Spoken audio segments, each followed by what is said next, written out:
This episode is sponsored by BetterHelp.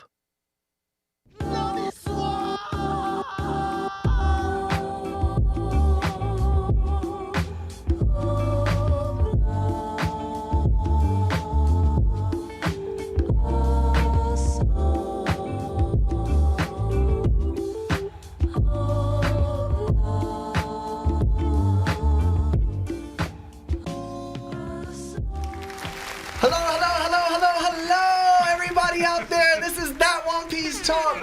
Welcome. My name is Larry. Lawrence. Seb. Mosh. And this is That One Piece Talk, where we talk One Piece. Woo! Let's go! Oh my gosh, we are here today. We are dressed for the occasion. Everybody knows that there was a funeral that we had to attend this week, so I had to dress up for an occasion. I'm sorry, guys, I didn't let you know before. I had to take this moment for myself. I had to be a little selfish, Mosh, because if I wasn't, I wouldn't live up to the expectations of myself. And it's all about expectations and portrayal for most people, right? So why not live up to mine? You feel what I'm saying? I'm a rival to myself. And I love that about me. But you know what? We got a special guest today. My man, my guy, my boy Mosh. Mosh, welcome to the studio. How are you feeling, my guy? I felt better. But it is good to be here for sure. I haven't seen you guys in a while, so it's nice to be with you guys right now. Maybe not the greatest chapter, but we'll get into that a little bit. Yes. If for anybody that doesn't know or has never seen Mosh before, he's been on the episode 2 times before, and he's very popular on TikTok, where he gives great chapter analysis reviews on like Black Clover and on One Piece and etc. But he also has a YouTube, and he's been trying to perform in that aspect as well, and he's doing great. So if we're gonna put all his descriptions for his links below, so you can find him anywhere, and he's also on Twitter.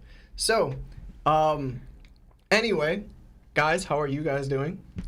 I'm good. I pulled up to the studio today, and I saw Larry walking with Mosh.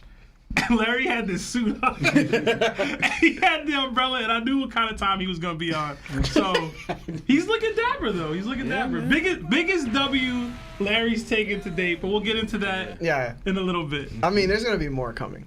Oh, for sure. Yeah. Plus, I dropped the rap game video on TikTok. Oh yes, I forgot. I'm feeling good. Nah, it's cool. Yeah. It's your day. It is my day. It's your day. So Sebastian dropped a rap game video for One Piece where he compares basically rap artists and their equivalents to the One Piece characters.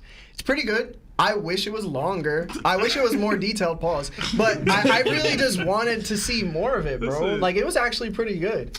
I thought so.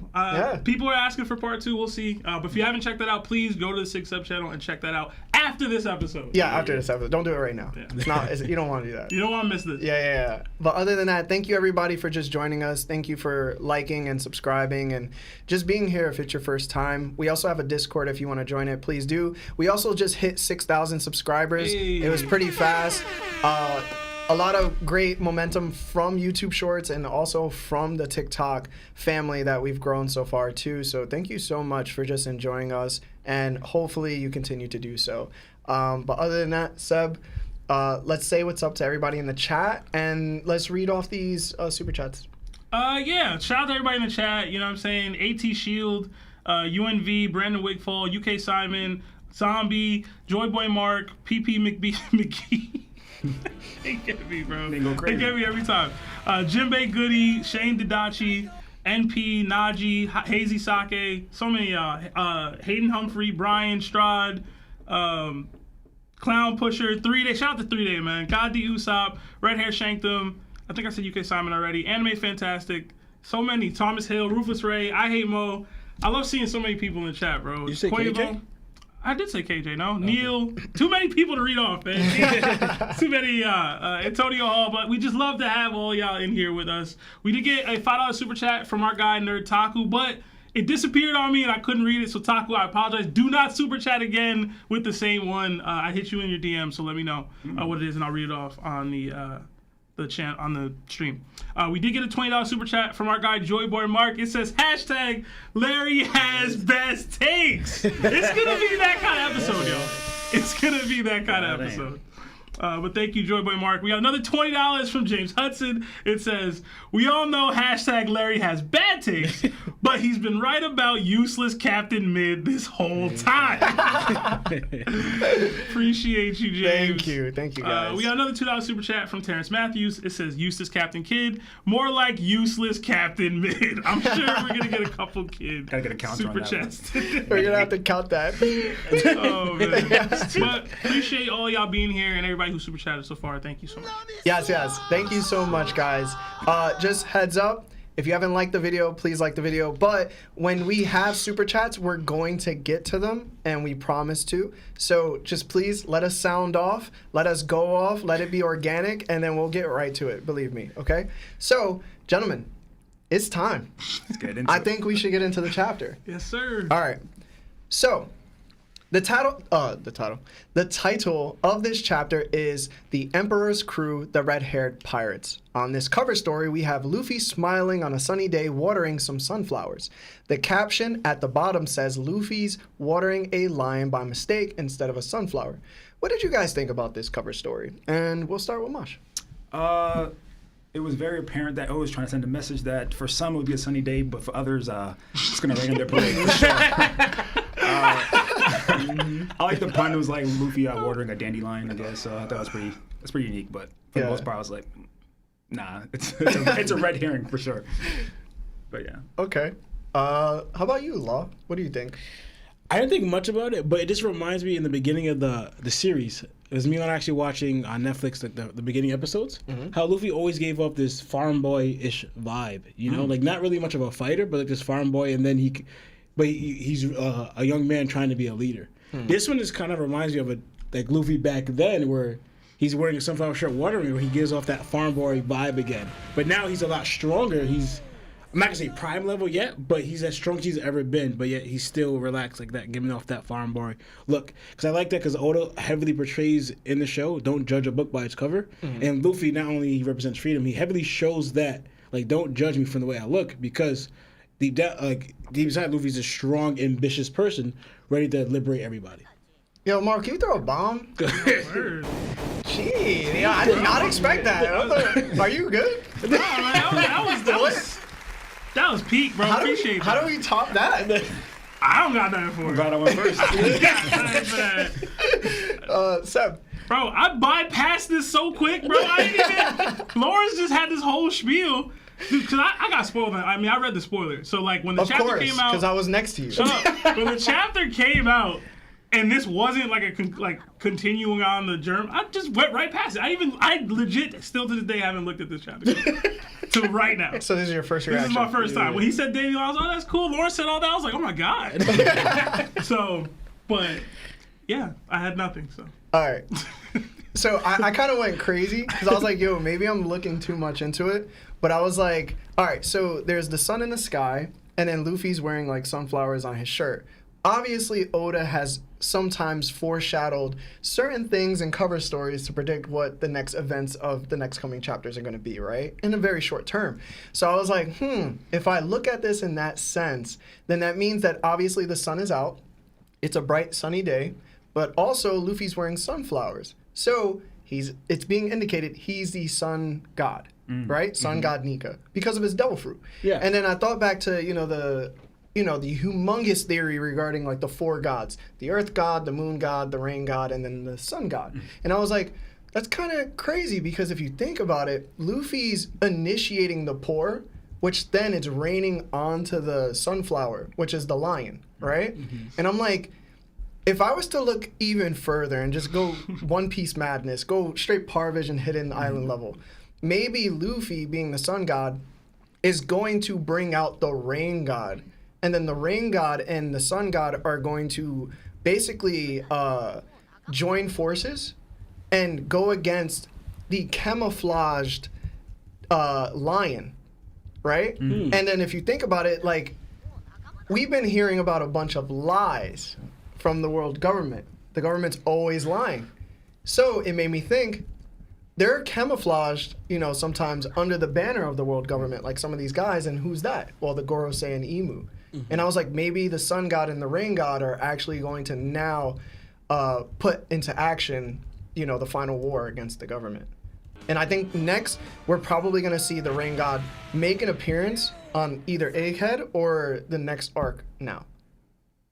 And I don't know who the Rain God is, but if we look at the events, right, the revolutionaries are coming up, and everybody's always been like, yo, Dragon might be the Rain God because of his devil fruit. His devil fruit seems to be predicted around weather. Wouldn't that make sense? And I'm like, maybe that's me going to One Piece madness, but I can see how that could make sense. How many beers? How many beers? What are you drinking? Nah, it was good. Did you mess with it though? No, dude, that makes sense. Honestly speaking, just to go off of that a little bit more, the reason why I like Dragon more is because of his connection now to not only Ohara, Vegapunk, but also their ties to things in the Ancient Kingdom with Skypiea. And I think the fact that you mentioned the gods, and that was actually mentioned in Skypiea, is like, couldn't Dragon actually have a devil fruit that is like tied to Skypiea in any way, shape, or form? Like the mythical zone, like Kalgara, because you know Kalgara was the Herald Guardian of the Skypiea before it was now past the Wiper. But if Dragon is the Rain God, I'll be really interested to sort of parallel with him and Luffy, then attacking the world government and the Marines. So. And you know what makes it even more interesting? You remember Vivi's boy? Who was her boyfriend that she had in like Alabasta? That was a Koza? Yeah, all right, Koza. All right, if you look at that arc, right, it's all about rain, right? And Koza was basically Dragon as a young lad who was trying to rebel against the government because they wouldn't share the rain. He wanted it to rain. And then when it finally rained, the war stopped, right? Yeah. Well, then that would be kind of similar to like Dragon's story of him being the actual rain god. You know, like I'm not making too much sense in that category, but like I just feel like there's some similarity there between Koza and Dragon. No, I definitely see it because, like you said, he was like Dragon's a revolutionary on a grand scale, but we already know Oda kind of foreshadows or does little mini of that. Like for example, Doflamingo represented the world government in his kingdom, but he was also Celestial Dragon. But we see what the world government does, and like he mimicked that. What they were going to be doing on the entire world. Yeah. So Koza was pretty much the little dragon on just Alabasta, and he couldn't make it. So it was a guy that shows like Oda also shows like someone what they try to do but they can't do it. But Dragon is showing that I have the means to achieve this, where Koza couldn't. Yeah. So I can see the similarities. Yeah, but that's what I came up with. I actually have an idea who the God of Rain will be, but we'll save that for another video. Okay. Time. All right. So next question, guys. Literally, we only have 3 questions this chapter, so we're gonna hit phone calls and go crazy. All right. So chapter opens up with York, hours before she was revealed to be the traitor, to be in discussion with the 4 Seraphims. She's like discussing with the 4 Seraphims about it. She explains the world government wants to not only take out Vegapunk, but her too. She tells them to take out everyone except Vegapunk, her, and the people underground. All the Seraphims speak and say, understood. Next, she tells S-Snake to petrify her, to throw everyone off, and then undo her powers. Also, not to destroy a certain part of the lab. Then we see S-Snake flying and thinks to herself, let the hunt begin. Then we see Sentomaru looking up and the Mark III pacifistas are on guard, while the Egghead assistants are boarding a ship to escape. Then we see a ship with Blackbeard's Jolly Roger. What did you guys think about this part of the chapter? And we'll go with Seb. All right, so there was a lot of talk that it wasn't York. You know, it was some other person, or some other Vegapunk or whatever. I feel like this is pretty solid confirmation that it is. That we're not going to get another reveal. I could be wrong, but this seems like pretty solid confirmation that it is indeed York, which I like. I always liked the York thing. But I didn't think too deep beyond that. I always like seeing pacifistas for whatever reason. I just do. It's like a weird thing. Like Seraphim or the pacifistas? Pacifistas specifically. Oh, okay. Yeah, like when Sentomaru was calling, like looking up, and then they see them walking and stuff. I thought that was cool. But that Blackbeard flag, I was like, let's go, right? Because one, that's later in the chapter. But one, it's like, who's coming? Like, I was wondering the whole time, because people theorized that he was part of the traitor thing or whatever. They're the person that's doing all this stuff. So I'm like, it seems that that's not the case. But is York in cahoots with Blackbeard? Like, is that what's happening? Is it Aokiji coming? Is this Law with escaping on one of the ships?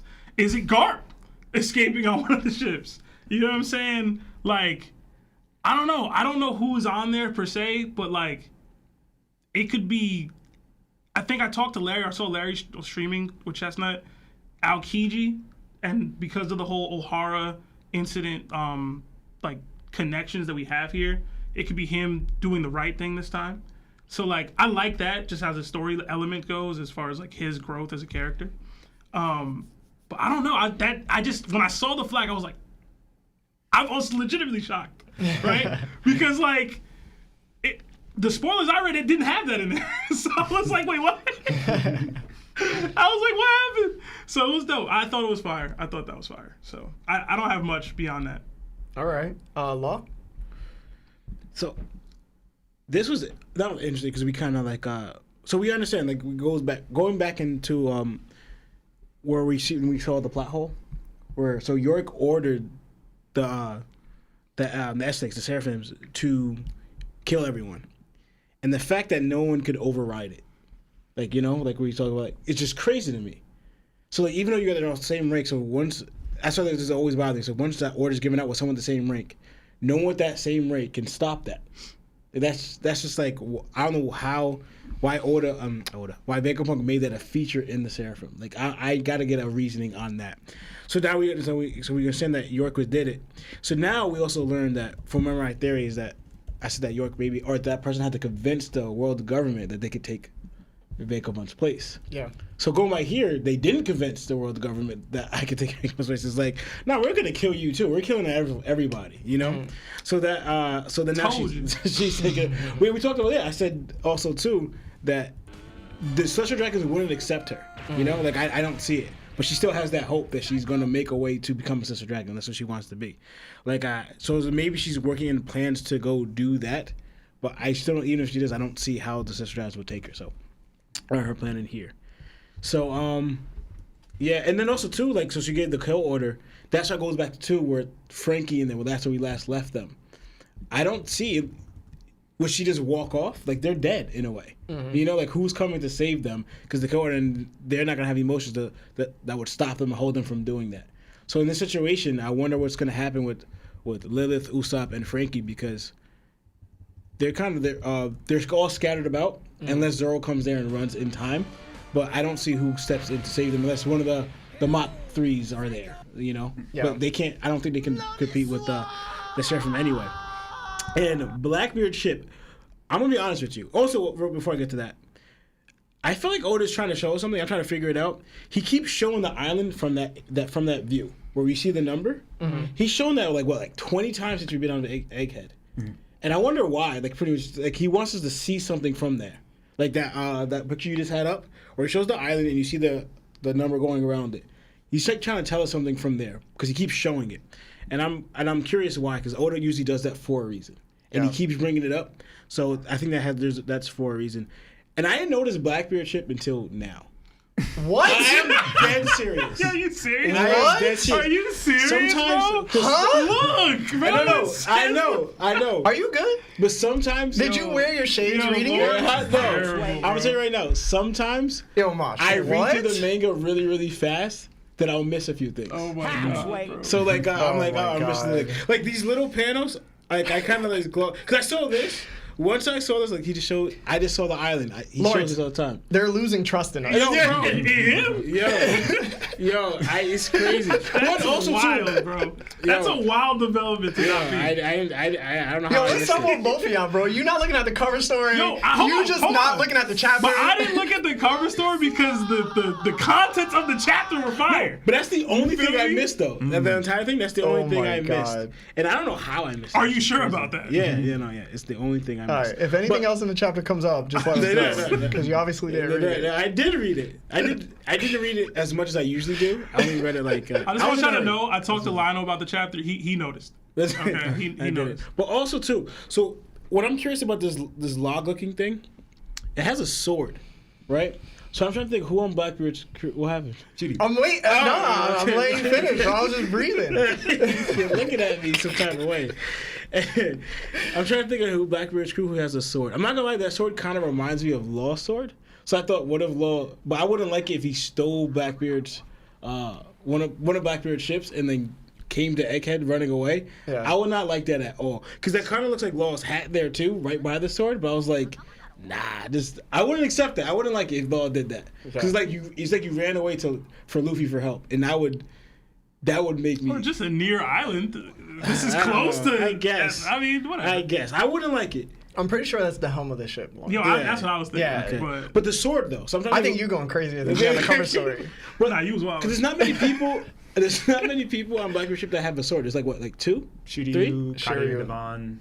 I mean, Aokiji uses swords too. But he has an ice sword. That's like different. I mean, that counts, bro. Yeah, I know. Yeah. But now listen, because I'm talking about we would notice it right here. Apparently, Mihawk better than him too, but. Oh my god.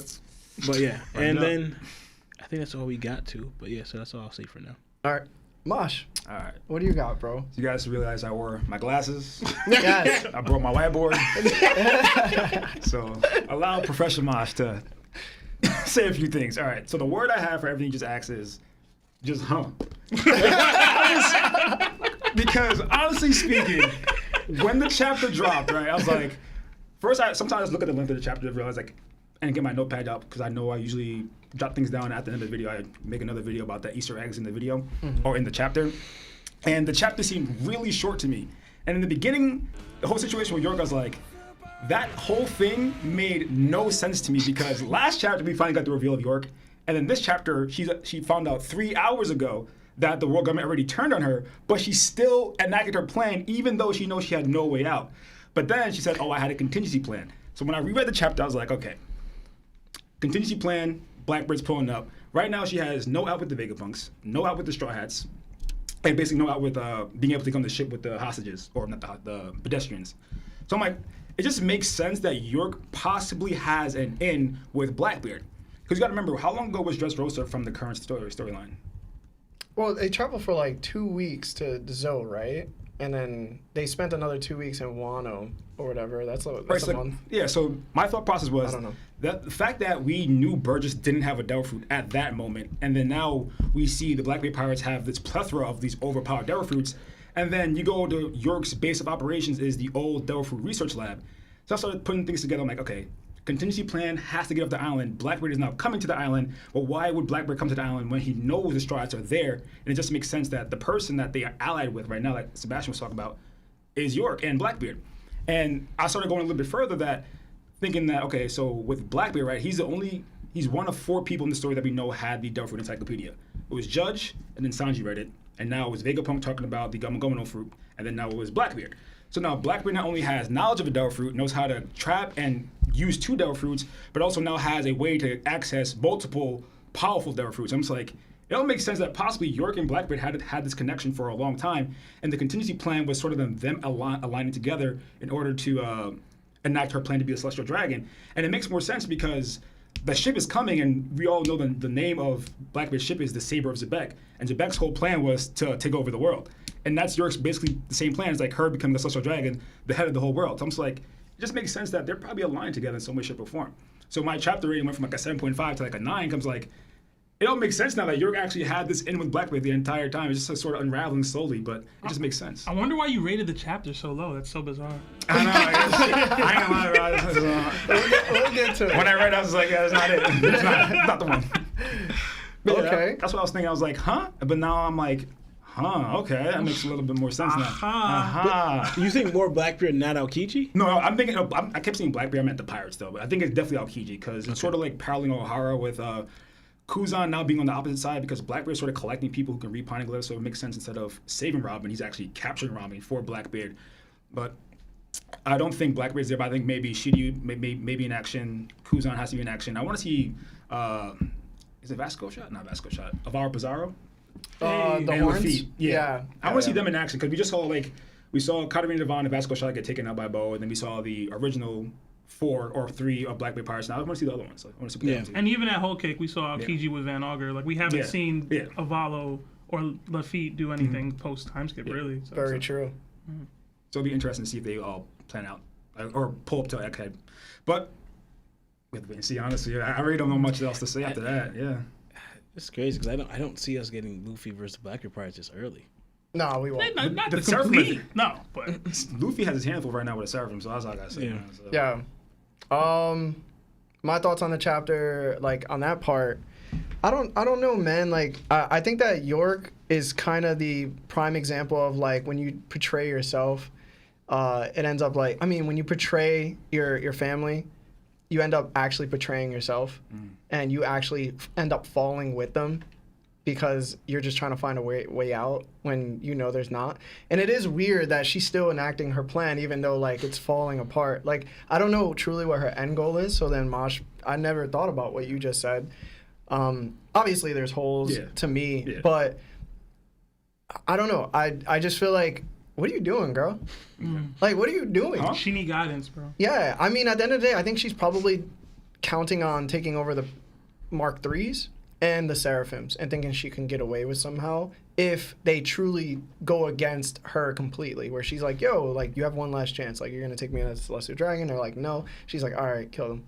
You know, that's it. That's the only way I think she's going to do that. But other than that, it's still not going to make sense. Because I think Kizaru would just wipe out the Seraphim if he so chose. So there's one thing that I did think of is she did all this to lure Saturn out to potentially take his place. Because of the whole, and we keep saying this every damn episode, the shape-shifting thing that Atlas said. Like, I can look like anything, anybody, whatever. Maybe they need Atlas to be out of the picture so that she could take his place in that light. But, that would be crazy. I don't know. Together? Huh? Like I take Atlas out, but I just make myself look like, not Atlas, Saturn out. So I just look like Saturn. Yeah. You know what I mean? And but then go back as Saturn. I've been using this shape-shifting thing 1,000 times, and like, yeah, I know I'm trash at Among Us. So like, I don't know. Maybe I just gotta lay off. But other than that, I really think that the whole Blackbeard thing is not Blackbeard. I do not think Blackbeard beat Law the way everybody thinks he has defeated Law. I really think that Garp showed up to a degree, in my opinion. And I think that something did happen, but Law didn't lose his Devil Fruit. So I don't think that we're going to see Blackbeard come through and go, room. Like, I don't think that's going to happen. Bro, you got to do the laughs. Yeah. And then a pause. Yeah. And then room. I don't think that's going to happen. As crazy as that would be, bro, I think the reaction that we would receive from that would be action negative as hell. Would be crazy. Like, we would all lose our minds, but at the end of the day, we'd be like, oh, that's not really good for the story. I don't think he would kill Law either. Like, to master that Devil Fruit, it would take ages. Like, when you think about it, it's not, you can't just like get it and just know it. Some people already think that the Yami Yami and Goro Goro are awakened. So, I mean, listen.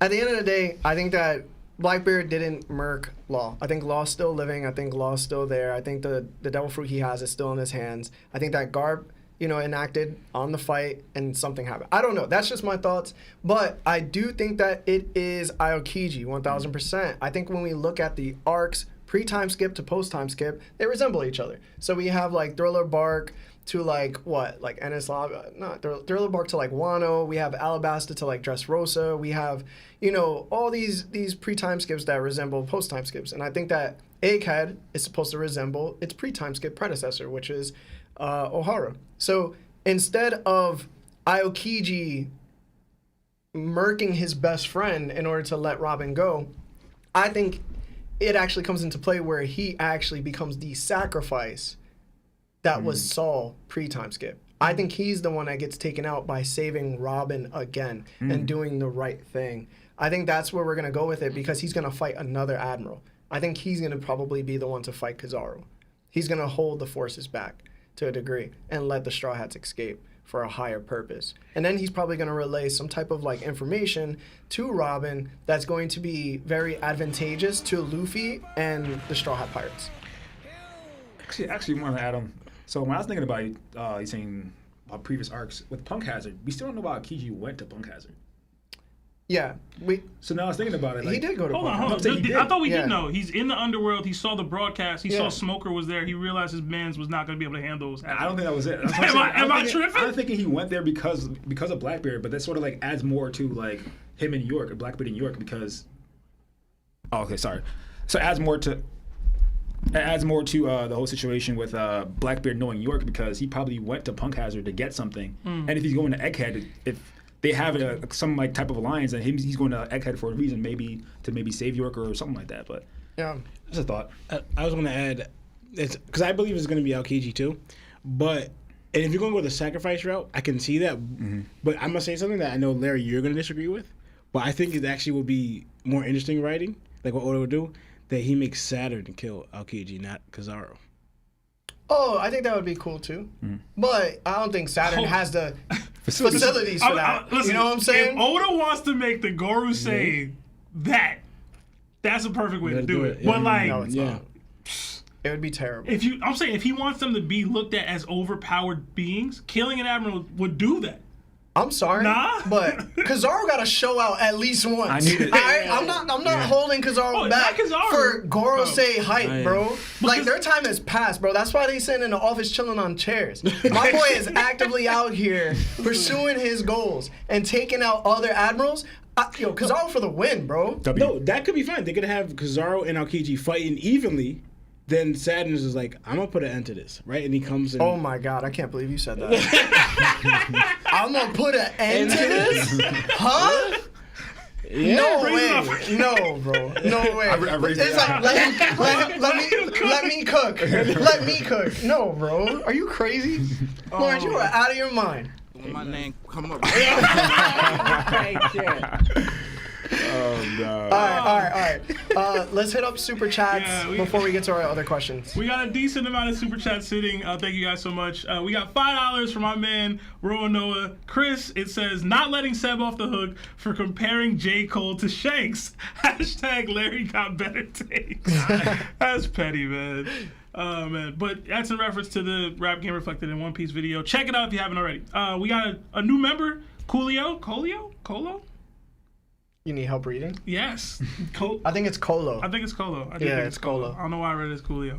But It's all right, welcome. Enjoy the emotes. Thank that you you get. for becoming a member. We also got 10 gifted memberships to that One Piece Talk from James Hudson. Oh my God. Thank you so much. Yeah, James, bro. Thank you. Everybody who was able to get a membership from James, give shit.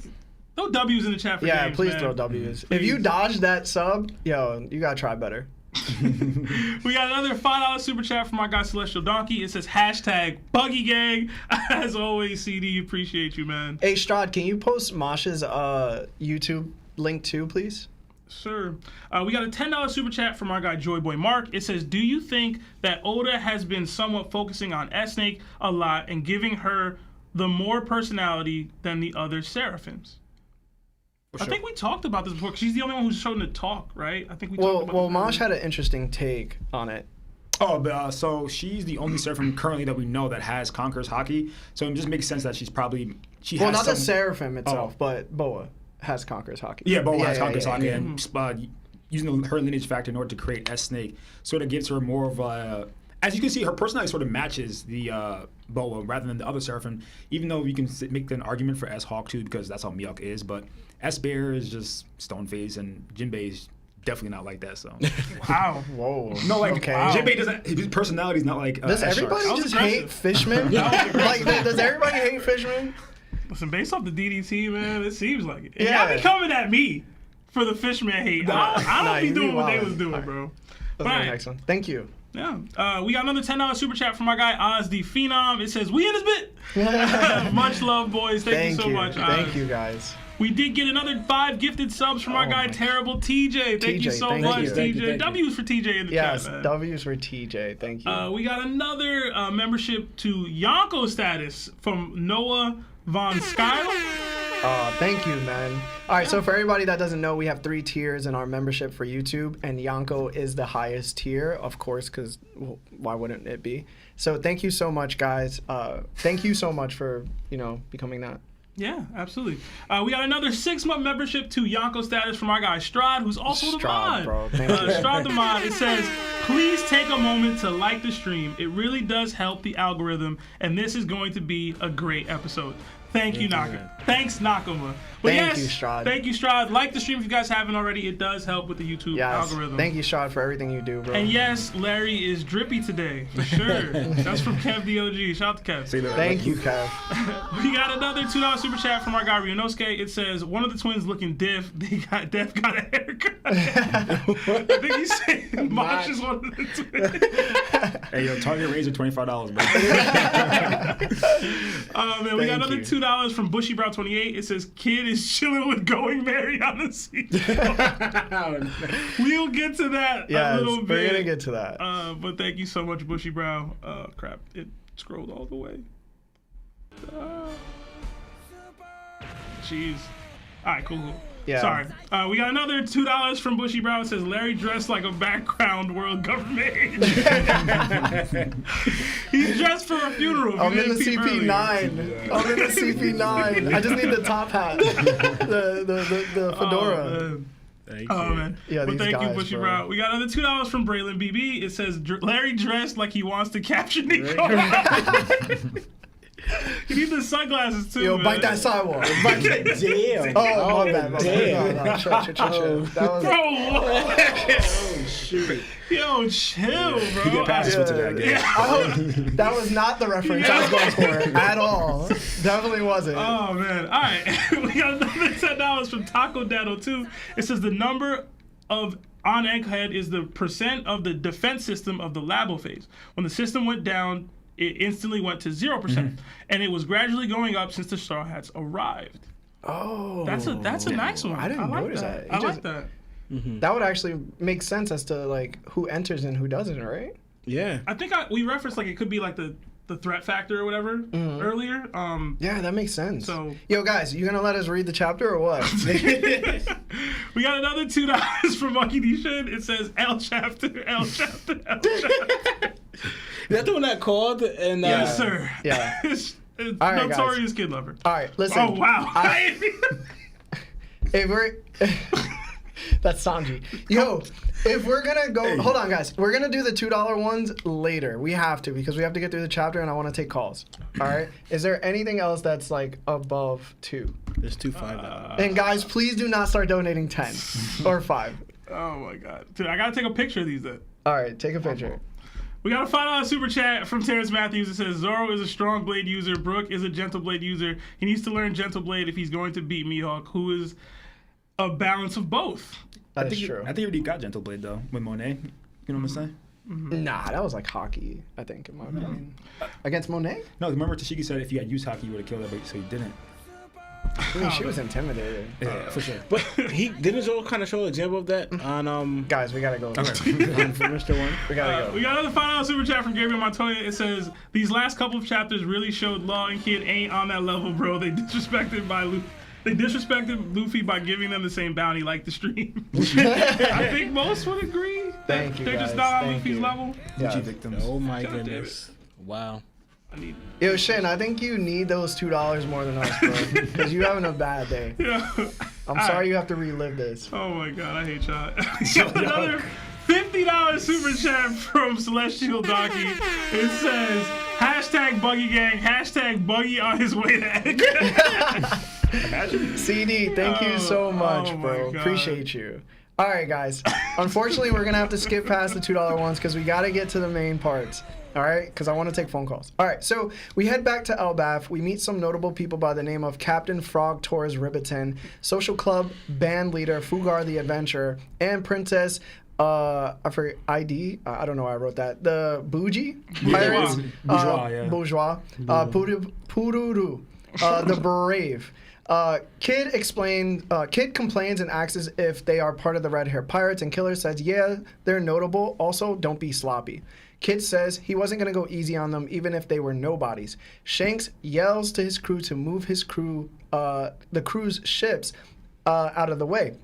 Shanks mentions he only stayed as long as he did on Elbaf because a big shot was supposed to arrive, so he's leaving. Then Shanks mentions that his affiliates are famous for being weak. His affiliates mention they're only alive because of his flag. Lucky Roo mentions they'll handle the Kid Pirates, so don't worry. Lime Juice tells Shanks he's worth $3 billion, and Shanks says, do not underestimate how fast these young guns grow. Shanks asks if they are healed up from their fight from Wano, and Yasop says they seem healthy to him and they're ready to go. Shanks asks Hongo if there's any intel on Blackbeard. Hongo responds no, only that he left Pirate Island. Shanks mentions he thought he'd show up at Wano. Then Hongo tosses Shanks's, Shanks takes the report from Hongo, and it's about Kid, saying that he's from South Blue and he's been in plenty of scraps. What did you guys think about this part of the chapter? And we'll start with Laura. So, because we know most Yonkos have affiliate crews, right? I was surprised to find out Shanks' affiliate crews is weak. Like, they're like a bunch of like the only reason why they said they're alive is because just Shanks' strength and his pirate flag. You know, and honestly, I liked because when I was reading in, I guess I always forget how to pronounce TCB scans. You can't pronounce 3 letters, bro. I forget which letter is going in order. Yeah. Right. And when I was reading it, I didn't understand that Shanks was the one that said. I thought someone in his crew said that they were weak, right? Mm-hmm. But Shanks like kind of like talking with them, not like disrespectfully, but he's very honest. Yeah. And if you think about like Shanks' character, he's a very honest person. Yeah. He's gonna tell you straight up what it is, what he's thinking, what's going on, right? He's like towards being weak, and also too, he even says to that old lady, "You should stop worrying about being in fights and dying from combat, but dying from old age." Like you know. So then we hold on right here. Yeah, and then even like they're showing earlier that Kid was like even took them as a joke. Yeah. Right, because they're so weak looking, and this probably singing from the train is like, what are these priests doing here? But they also show how much they love Shanks, and I guess how they that Shanks is showing that I guess usually his people, he doesn't care how strong you are, as long as you're a friend, he's going to protect you. So like a very honest person, and he's just going to ride for whoever he deems as part of his crew. And that he's taking he keeps track of a lot of people, like he keeps track of Luffy, Kid, and how he doesn't underestimate people is what about Shanks, and that we'll see later on. And how he even getting information on Blackbeard and also reading about Kid, like even though he doesn't really necessarily need to about Kid, but he's doing it anyway. And I kind of like that, where you're this strong, but you don't take it for granted, or you don't let your guard down. You're always cautious, and that kind of what keeps you on top. But yeah, I'll talk more about that because the heavier stuff's gonna get later. All right, Mosh. All right, so you know, whiteboard. We're not at the end yet. So the word I got for this is hype. My man Shanks was hyping up Kid, low key, not to like a serious extent. That's what you took from it. Not to a serious extent, but he, like he was saying, like Shanks doesn't cut corners. He makes sure he's on top of things, right? He did call him a big shot. He called him a big shot, which I was surprised. He said, like, "Why did Shanks 3 billion berry bounty?" So he's like, "All right." So don't take him too lightly. But the reason why I like this situation a little bit more is because it was a video I made a while ago talking about the type of person Shanks is and some of the abilities he may have. And one of them I was talking about was like the ability for foresight, right?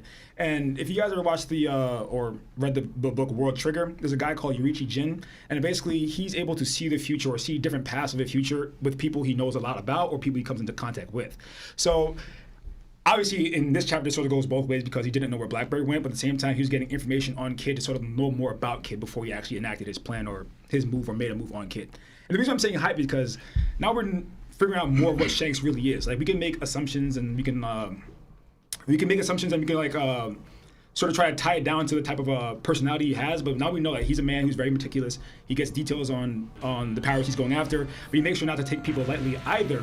So it's more or less, okay, you're giving Kid his praise at the same time, in the same breath, we're giving Shanks the praise of why he is where he is. So I like that whole situation with him hyping Kid, but also the hype that's given towards Shanks in the same breath. So that's what I thought about it. I thought that scene was pretty dope. Yeah.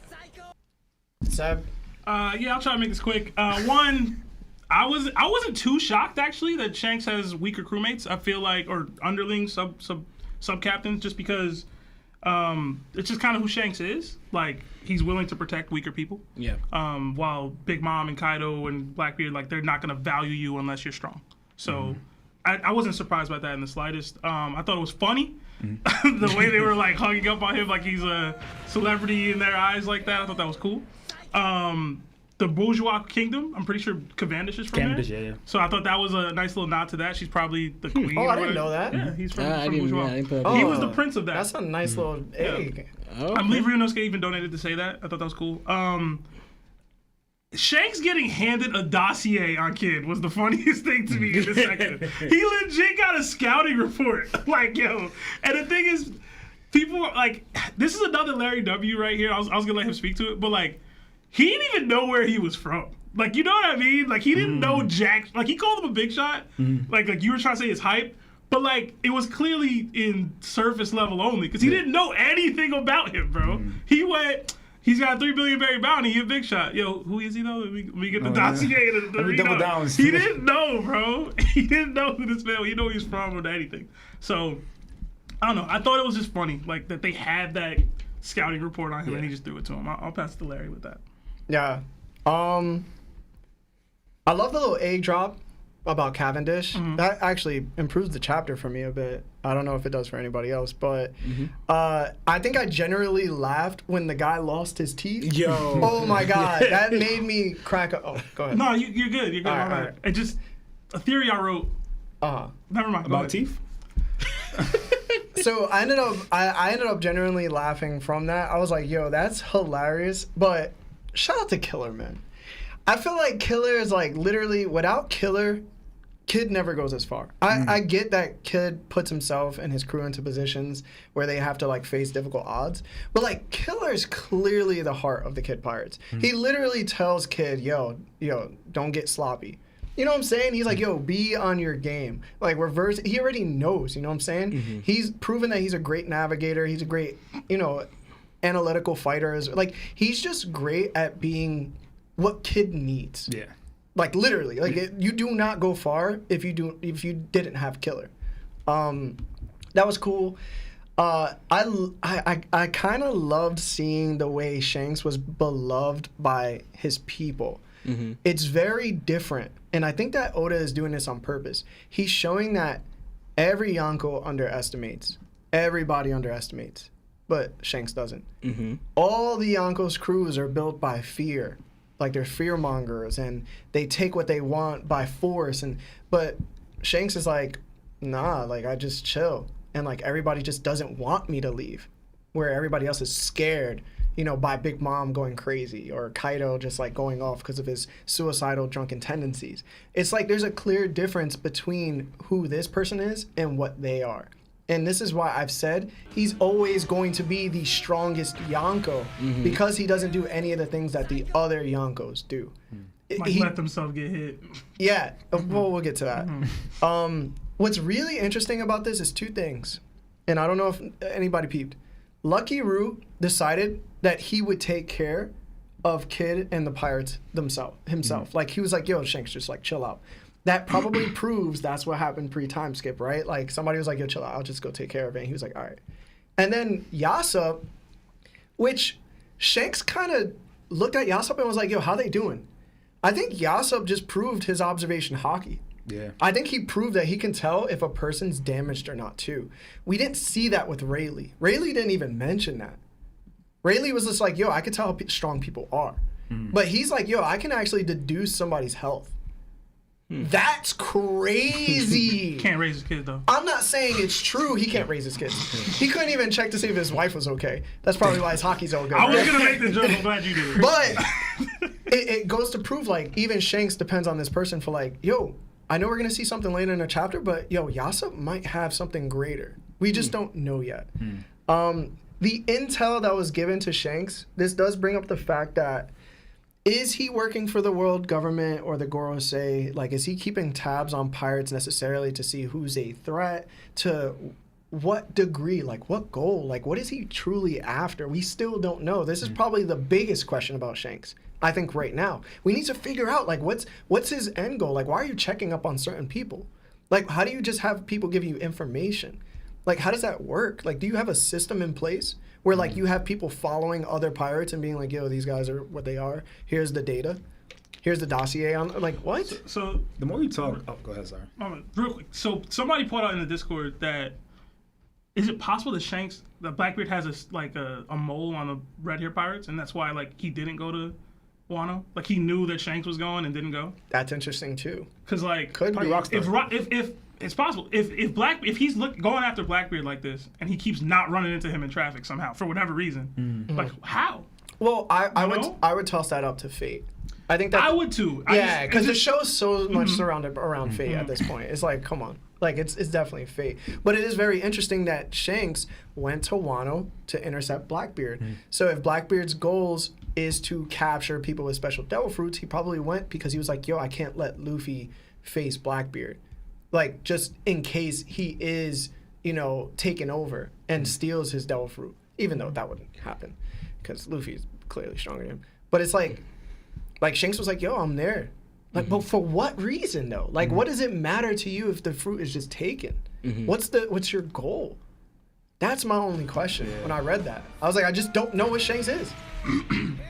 I'll say this: it's clearly he's a good guy though. Yeah. Clearly You know what I mean? a good Like, guy. I think evil Shanks is kind of dead, right? Yeah. No. I mean, I never thought Shanks was evil. I just want to add that because me and I were talking about it too, and it shows more about Shanks' character. And it could be the same reason why he mentioned here is that he kind of shows that he's concerned about like for Kid if he recovered from Wano, right? Kind of like you could take it this way or not. If Kid didn't recover, I wouldn't want to fight him. I'll let him heal. He's a Because, like, decent dude. Yeah, because like even showing that, for example, he literally got mad at Green Bull. It's like, yo, these kids just got fighting. They're kids, and he's got fitted fighting Kaido, and Big Mom, 2 Yonkos, and you're gonna try attacking them when they're in their weakened condition. He got mad at them for that, you know. So like showing here, following up on that, he goes, "Yo, did they heal from? How does he look? Is he ready to go?" And then he even says, "Well, that's good." Like when he finds out that he fully recovered, showing that like he wouldn't want to attack Kid if he wasn't fully ready to go or fully healed from that fight from Wano. Shanks knew what he was about to do. I think Shanks was to him. the way if you like look at other chapters before they actually fought. I think Shanks was actually just gonna like 1v1, like just like keep the crews out of it, just like fight him, just like how like Roger went up and fought Odin that one. Not really fought Odin, but like when it gets Odin, and it's very reminiscent to when Lucky Roo was like, "Let me handle it." And Shanks was like, "Nah, I got it." Yeah. So it's almost the same thing. So I think that's what Shanks was actually preparing to do. Yeah, but I loved it. Yeah. I think just seeing more of what Shanks is and what Shanks is capable of, it's so refreshing to the evil pirate that we always see. And then we have an evil government. It's like sometimes I do need like that Kobe side of the Marines. Like it just makes everything better. And I think that we usually get that side of the pirates with just Luffy's crew. And knowing that we're getting it with Shanks' crew, it's kind of like a relief. Like not all pirates are bad. Yeah, and I just want to mention, and it's funny that you mentioned that too, is because me and I say at the time that, and I'm gonna say more for at the end, but I believe also Shanks learned this from Gold Roger. Because We'll get to that. I just want to mention just. Oh, you mean the way to The way act. to Yes. be. Yeah, the way to be. Yeah. Because Gold Roger even says, his crew says to Odin, when Odin joins Gold Roger's crew, he goes, "Odin, don't hurt any civilians. If you do, Roger will kill you." Yeah. So it shows right here, and we saw it like in the movie when one of them was getting hit and he was about to attack. They yelled at his crewmate, says, "You die before you attack these civilians." Yeah. Showing how strongly they take it, and he learned that from Roger because Roger didn't harm civilians. Yeah, and it got passed on to Just Luffy. Yeah. Exactly. Yeah, that is true. All right, let's hit these super chats that are not $2. I'm sorry, guys. We got to get through the chapter so we can do calls. So I'm gonna be real. I'm not sure there are any that aren't 2. There's so many 2s sitting, bro. We did get a 3-month membership to Nakama from Mr. Bushido 56. It says, "Kid is the new underdog now. Gonna get trained." I don't know about all that. Bushido, you can take that back. We got $5 from Yunosuke. It says, "Puru Puru looks like she is from Bourgeois Kingdom, Comanche's Kingdom. The name is also a dead giveaway." Oh, you know, also, I thought she was a Tentata, but I don't know how big she is. She did. She was reminiscent. Yeah, She does look she very has a lot of Tentata-ish, features. but Yeah. Yeah. I don't know how big she that is. doesn't mean she's not from there, though. Oh, You know what I know, Yeah. because like Lindbergh is from Zoe somehow. I Yeah. bet so. Yeah. We got another $5 super chat from Mihawk. It says, "Mihawk is greater than Shanks." Yeah. That's it. I believe. This one more 5 than that one. Is it? Is there? Oh, yes, Yeah. yes, Ragnar? yes, yes. Ragnar's $5 super chat. It says, "I'm late, just got my break. What's good, chat? Hashtag Vegapunk is still a fraud." Oh my god. All right. Anyway, guys, man. let's continue. So next, Kid asks Killer, "How many ships does Shanks have?" Killer yells out 9, and he said he sees some faces from bounty posters too. Kid says he'll knock him out in 10 seconds. So Kid also says he doesn't care and uses his awakening and creates the railgun. Everyone notices he created the cannon, and the ships are pulling towards Kid from his magnetic powers. Shanks feels it and immediately jumps into action. Shanks also tells Hongo to scatter the fleet and for Dory and Bragi to take positions. Next, we see images of Kid's destruction on Shanks' crew and the people that perish from the attack. Shanks then says, "This is too much damage. It's too extreme." And then Ben Beckham says, while smiling, that he believes Shanks has seen an ugly future. Kid then sees Shanks appear out of nowhere. Shanks unsheaths his sword and uses Divine Departure. This attack not only knocks out some Kid pirates with its presence, but it completely annihilates Kid and Killer. Killer apparently stepped in and protected Kid. His crewmates says Kid's dying. Then we see Heat from the Kid Pirates tell Shanks that they surrender and to spare their lives, not to kill their captain. He then gives the poneglyphs they received as well. Then Dory and Bragi load up a Kokaku, I believe, I had spelled it wrong, sovereignty, and say, if you want to point your guns at our homes, just remember what goes around comes around. And they destroy Kid's pirate ship, causing everything and everyone in their attack to fall into the ocean. Then we see the narrator say, the Kid pirates have been destroyed. What did you guys think of the ending? And Mosh, do you want to go first? You can say no. You could pass it. Do you want to go first? I give it to me. All right. You sure? I can pass it to these guys. Sorry. You might as well sway the people now, bro. All right, so there's a lot to unpack. All right, It's not that much. I'm trying to be quick about What you got on that board, bro? no, I'll bring the board in a second. All right, so first, I just want to errata is that Kid's damn punk's actually just a move, like it's a form. It's not his awakening. His awakening is a sign. That's it. That's all I want to say. But is that true? Yeah. Technically, Yeah, a sign is like affecting the environment. But did he use that against Big Mom? I'm saying damn punk is the strongest move, but I'm saying just a sign is his awakening, being able to affect the All environment. right, my bad. No, It doesn't matter. No. I need to, Yeah. All right, Take your small so. W's, bro. All right. So just to begin with Shanks seeing the future, it just gives him praise about the type of future sight he has. And I think in this one scene, we got everything from Shanks. We got advanced conquerors, future sight, and the destructive capability to take out a pirate worth 3 billion berries or more. I also want to talk about how Shanks has the ability to cut what he wants to cut and not cut what he wants to cut. So like back all the way on Alabasta when he hit the Divine Departure, but he didn't actually cut through Kid. And then Kid also for a feat for Kid took the Divine Departure and the explosion from his railgun. But with all that being said, I have my board. And it's just one thing. It's just one thing. It is L. That's it. That's it. Us as Kid fans, we hyped this man up for weeks saying that, hey, just like Law learned something from Wano, just how Luffy got his awakening, Kid had to have something in his bag to go against Shanks. And what he got out of his bag was the same thing he bring to his bag to Wano was damn punk, and it did absolutely nothing. And actually caused him more damage than it actually did him good. And also L, the next thing is let it go. We have to just let it go, honestly. Like, me as a Kid fan, I've hyped him up. But the amount of damage that he's taken to not only his character, to not only his ship, to not only his crew, but us as fans have taken it to heart, honestly. Because I read the chapter like you couldn't give him something. Like even Shanks probably clashing with the damn punk and cutting it would have been better than just him absolutely destroying him. And last but not least, if you guys look at the L a little bit more, you can see that's a graph. He messed around and found out. Honestly speaking, man. Oh, man. Shanks hit him with the Kambusari and ended Kid handedly, but it's not over for us Kid fans, obviously. There's still like a gleam of hope. Just how the Strides were destroyed in Sabaody or said to be destroyed, they came back after training. Same thing could be said for Kid, possibly. But them swimming at the bottom of the ocean is not going to help that case because obviously Kid and Killer are both Devil Fruit users and I forgot Killer got the smile fruit. And to make it even matter worse, I love how he was the one begging for Kid's life after he berated Sanji like, man, you begging for a life, man, that's pathetic. And then here you are on your knees begging for a man not to kill your captain. So L after L after L. So you just gotta let it go and take it on the chest. Yeah. Good job, Mosh. Law? I'm laughing. One, I gotta correct you because you said Kid took. I want to use took because he's down. I gotta correct that, man. I had to. I gotta hype it up. All right. Oh my god. So to me, in all honesty, I know people are like hyping up. Like it's gonna sound weird, like hyping. I'm not saying they're hyping up Shanks from this, but honestly, I was like, this is expected. Like me and Larry has been saying, and Lionel has been saying this from the get. Like, I know we said a few episodes ago, there is nothing Kid could do. Like and the fact that too, because I'm jumping ahead and I'm gonna go back.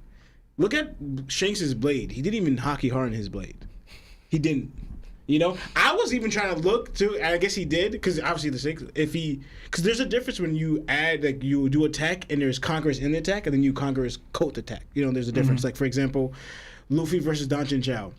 When they clashed, conquerors leaked out in it, you know, but it wasn't a coded attack, you know. And when Zolo, I guess you could even argue, I guess, with Zolo and Kaido maybe, but like or Luffy against Dogtooth. Conqueror's leaking out, but I think he may have put Conqueror's in attack, but either way. He did. Yeah, so pretty much. But we know, I'm trying to think, was it coding, or was it just he had Conqueror's leak out from his attack? You know, because there's a difference. I thought it was coding. I think it was internal destruction, actually, like what Luffy did, because he didn't cut Kid, that's all I was. Either way, it was because it was a flying blade technique. Yeah. That's what I've learned also, too. Note that, too, it was also a flying blade technique. You know? Blade, what you say? A flying blade technique. Oh, right. Where, like, so it wasn't like. A sword technique? No, like, so. This is what you. Anyway. Mosh gonna get it. Right? But I was like, but like, it's like it was expected. To me, it was like, and also, but good more the kid, because me and I talk about it. For Shanks wise, not only is it under opponent, you could be a rookie, because we saw this back when Ace visited Shanks. His guard was up. Was like, what is a rookie like you doing to come see me? Right? Until he let him know that, oh, no, I'm Luffy's brother. I just wanted to thank you. Then Shanks became cool. But it shows that no matter what, Shanks doesn't let his guard around people. And the fact that he took it this seriously, and I want to give it to how fast Shanks reacted towards this. Because as soon as he whipped out his damned punk, right? We saw Shanks glare, like he sensed something. And you know, he starts moving ahead before he starts really seeing the future. I know. Like, that's crazy. So that means he sensed, like, or like saw or whatever, then he act that fast that it starts moving. Because he says, wait, I know he says scatter the fleet. And he's already, like, he already jumped. So, like, the distance, because me and Lara are talking about it, Kid cannot see where Shanks is right now. All he sees is the fleet in front of them. Kid has no idea where Shanks is. In fact, I don't think they moved their ships yet. Yet, from that jump that Shanks did from his ship all the way to Kid in seconds. Like, how fast he must have moved from that one jump. And before he jumped before he even saw the future. He was already on his way while seeing the future. It was like, oh no. And then, again, we called it. We said, because I don't know if it was me or you that said Kid may die, right? Or I don't know if we fully did, but one of us said that Shanks may even kill Kid. And I brought up the situation where we could see Kid is going to attack civilians or people, because that goes back to, again, Shanks' character. Back when we saw him with Luffy when Luffy was a kid. Shanks said, you could spit on me, you could pour alcohol on me, you could do this, whatever, I don't care. You threaten my Nakama. I don't care the reason. I'm going to take you out. Like, there's no question about it. I'm going to do it. He put that in practice right here. Shanks acted this severely, not because he was threatened, but because he saw the damage that was going to do to his weak affiliate fleet. And you see one of them, I guess some of them dying from that thing. So Shanks took that seriously, like, yo, you legit trying to kill my Nakama, it's over for you. And the fact that, again, too, that he acted this fast with Future Sight seeing it while he's heading there, because you didn't even see him, like, I knew it. He's already on the move, right there. And then not only with a flying, basically cutting through his damn punked blast and his damn punked machinery, Kid and Killer. So that's two people with a flying blade technique, you know? So I was like, well then, like, pretty much, like, to me it also was expected because, again, what I believe what Shanks is, and I said it before, I believe I said on the podcast, is like I said that Roger had two sons. It was Shanks and Ace.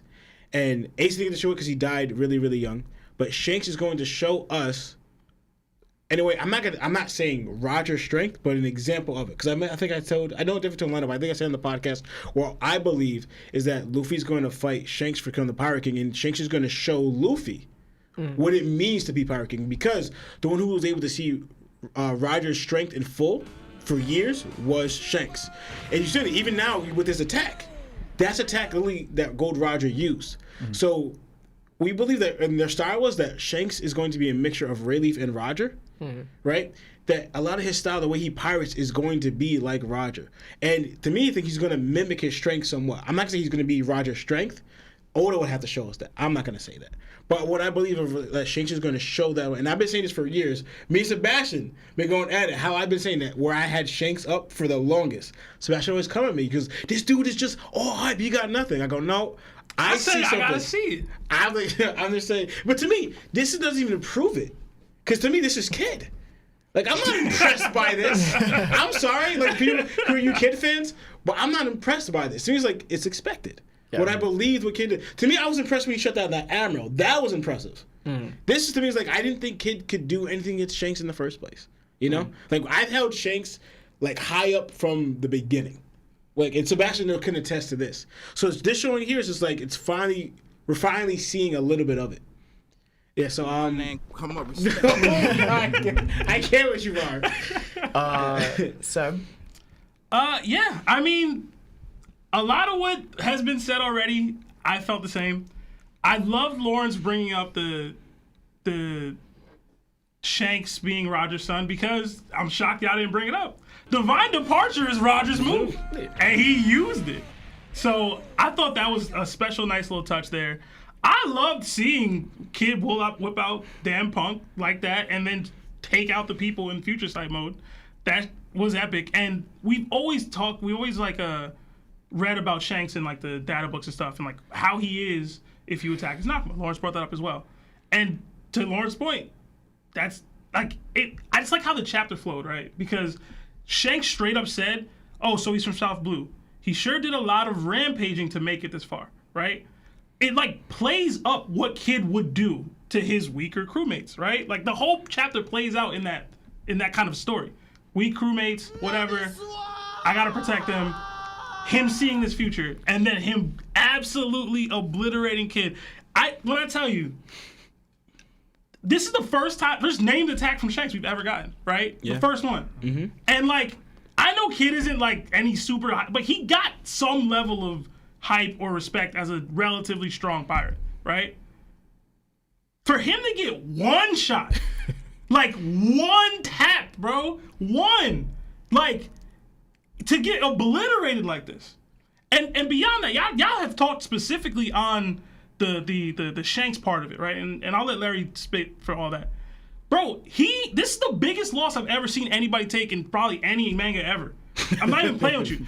His entire crew got like Dorian Bragi took the ship out too. Yeah. Like he basically ended Kid's pirating career with one attack in one moment. That is, listen, they gave they gave it all up, bro. Like he brought up Heat talking about like, oh, you was talking about something. Bro, he straight deboed the crew with one attack. It was a care package. It was insane, but they gave it all up. I've never seen anything like it, bro. And like somebody brought it up in the Discord, I think it was Chris. Like, whether Luffy get one shot like that by somebody or not, the Sharks would never let the Sunny or the Mary get bodied like that. So like, if Kid is gonna come back from this, he need to have some serious conversations about who he got around him. Killer, yes. Everybody else, nah. Victoria's rolling in her grave right now. Bro, straight up. That too. Because that's the other element of it. We talk about Shanks don't underestimate people and they're savages, they're real pirates. Victoria is named after this girl that died from Kid's backstory or whatever. She rolling in her grave right now, bro. Because her ship got wrecked, bro. And it wasn't like Kai is going Mary. It got bodied by another pirate out here. And I absolutely love the narrator saying the Kid pirates were defeated, the men were completely eradicated, and that still shot at Shanks at the end. Chef's kiss. I absolutely loved it. I know I cape for Kid on here every now and then, but if y'all saw my 𝙏𝙾𝙪 stream, I said Shanks was top one. And he proved it. Like, I know it's Kid, but this is proving it. This is him proving that he's top one in the verse. So, bravo to Oda. Shout out to Kid for trying. I'll pass it along to Larry because I know y'all been waiting for that one. Look at me, man. I'm the captain now. Listen, I don't know what y'all want me to say. I've said it all before. You think I shine my head purposely like this to come? I'm a fortune teller, dog. Like, I just speak facts, B. Like, I'm that man, fam. Like, I tried to tell y'all from the get that, like, Kid wasn't that guy.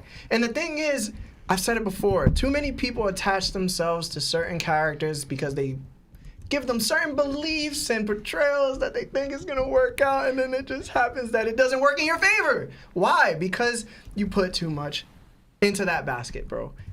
Listen, when I tell you a character is going to be great, they're gonna be great, but they have to show why they're gonna be great first, right? Chestnut out here saying Shanks don't got feats, but then I prove everything that Shanks has done, and then she's still like, nah. I didn't want to get out on the stream because, listen, she a female. You gotta respect our females. You know what I'm saying? I'm not gonna take it easy. I took it easy, but like overall, she was wrong as hell. What'd she say? She was wrong as hell. She was like, yo, Shanks sheep. I'm like, yo, y'all don't understand what Shanks truly is. He's a chapter 1 motivator to the protagonist of the story. It is the main person that Luffy needs to surmount in order to be the Pirate King. That's it. That's it. Like, do I need anything more? You want to go off betrayal? He's Luffy's rival? Bro, a lot of people try to use that 3 billion bounty like he just did. He wasn't really 3 billion at all. He should have never been compared to Luffy. Why? Because Kaido said it best. Haki rules everything. Haki is the end-all, be-all of the show. If you do not have Haki, you are never going to be as strong as the top 1% in the verse. Now, why does that matter? Kid conquers Haki, doesn't utilize it once. Doesn't have advanced Conqueror's coding. Doesn't have future sight. Doesn't have future. I mean, he doesn't even have advanced observation. I haven't even seen his observation. Doesn't have armament that he puts on his things that are really level 2 armament. He doesn't have outward emission. Doesn't have inward emission. This guy came into a fight with the strongest person possibly in the show and said, yo, I can probably fight you. And he was like, nah. And why did he say nah? Because Shanks literally doesn't underestimate anybody. That's what makes him the best Yonko. The reason why Kid got one-tapped is because I don't think Shanks is that far above Kaido. Is that he went all out from the beginning. Kaido never went all out. Truly. Like, we still don't know if he went all out. Yo, Larry, I don't even think he went all out, bro. I don't either. But the thing is, but the thing is, what I'm saying is like he did it to the point he knew he was gonna send him to the Shadow Realm. Yeah. He was never coming back. That's the type of person that Shanks is. But not only that, it proves that Kid once again wasn't that guy, because the only reason his bounty was as high as it was pre-time skip is because exactly what he did was, well, he was about to do before he got one-shotted in this chapter, was that he hurt civilians to get to that high bounty. That's it. He was never stronger than Luffy. He didn't accomplish more than Luffy or Law. He was just out here just rampaging. Mm-hmm. He was never truly strong. He was never a true rival. He was never supposed to be the Whitebeard of Luffy's era. He was supposed to be what he was right there. A person that literally overestimates and underestimates everything else. Like there's no... Listen, bro. Kid got what he was going to get. Yep. And I seen it from a mile away. And Killer, shout out to Killer, bro. He had his Piccolo moment. I love that Killer ended up doing what he did. Showing that Killer again, if anybody was to have some type of like conquerors, I'm a huge fan of Killer having it to some degree. It just makes more, I think he would have put it to more practical use than Kid. And the next thing I want to say is like, listen, if you're Devil Fruit dependent, you are never going to surpass the top 1% of the series. Kid, I've said this from the beginning, Kid would definitely take out 99% of the people in the show. Guaranteed. There's not many people in the show that could defeat Kid. He has an arsenal, he's tough, he has everything you need. But when it comes to the people, and we're in the later game of One Piece, guys, where if you don't have superior Haki, no matter what type of Devil Fruit you have, you are going to get bodied. We just seen that on display. Not only that, Shanks himself doesn't have the body of Kaido, doesn't have the body of Big Mom, doesn't have the body of Whitebeard, doesn't have the body of Blackbeard. But what does that mean? That means that he's an offensively capable monster. He's not going to let you just tag him. He's going to have the best observation we've seen, and he's going to have the best Conqueror's Haki we've ever seen, and Haki overall. That's what's going to separate him from the others, and plus, he's not going to just underestimate you. So when you have that type of guy and that type of factor in anything, I'm sorry. It's a no win-win for you. And that's how it's always going to be. So when you look at people like Blackbeard, it speaks even more to why Blackbeard got 2 devil fruits 2 chapters before and was like, yo, I'm the most powerful person on the planet. Sees Shanks and goes, nah. Because even right now, if Blackbeard doesn't show any type of hockey feats, he is not top 5 in the verse. Right now. Luffy is definitely stronger than Blackbeard. For sure. You cannot give Blackbeard any type of credit just because he could take away devil fruit powers. He needs to have hockey. If not, it's an upcoming kid. I swear to you, it's going to be another kid instance. But the thing with Blackbeard is that he has a lot more portrayal to the story. He has a lot more to give to the story. So Oda's somehow going to propel him to the heights that we need him to be in order to be a challenge for Luffy. But if not, Mosh, he going to get bodied just like this. Yo, I forgot all about it. The trash. Kid, the trash, bro. It's no longer the mid, it's the trash, bro. I'm sorry, bro. Like, for all you Kid fans, if you think this is the worst chapter, then you just don't know One Piece. I'm telling you straight up, you just don't know what One Piece is. You don't read it correctly. You just attach yourselves to these characters. You just don't do it correctly. And I'm sorry that it had to be me to tell you. I'm sorry the bald guy that everybody says has bad takes had to tell you firsthand. Look at me right here in the camera. I'm sorry. It's a funeral. It's over. Is he coming back? Maybe. But y'all talking like he got a redemption arc coming. Oh. We got time for redemption? The thing is, would the fans even care? Would we care? I don't care. I don't care. I don't care. Listen, just take your L, take a seat, watch the rest of the series, and enjoy yourself. Maybe you can find another character you could attach to that's a bum. And I'm done. Got it all off? Listen, man, I hope they realize that Listen, W's for Larry in the chat, man. I called everything in the chapter. Previously episodes ago. Listen, Larry was champion, and Lawrence too. I want to give Lawrence this too. They was champion that Kid could get one shot. I was like, I decided to see Kid do something to the crew, like get an audience with Shanks. I guess he did that. This is the most. Hold on, before Masha's go, I actually had higher expectations than everybody else. I thought he was gonna clash with Shanks. Really? Yeah, hold on. I literally thought that he was probably just going to clash with Shanks to some degree. But then he just didn't. And I was honestly shocked. But then again, I wasn't shocked because I was like, yo, I expected this, like Lauren said. Yeah. You don't have the facilities, big man. You can't do nothing. Go ahead, Mosh. Because you got the red cap, so I respect it. All right, so the biggest thing about this chapter to me was that it sort of made it evident of how Oda is writing Shanks. I feel like right now Oda's still in this bubble for Shanks. And yes, Shanks is chapter 1 character, right?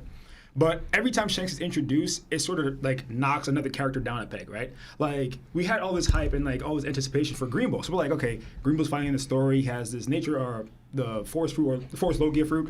And we're like, okay, cool.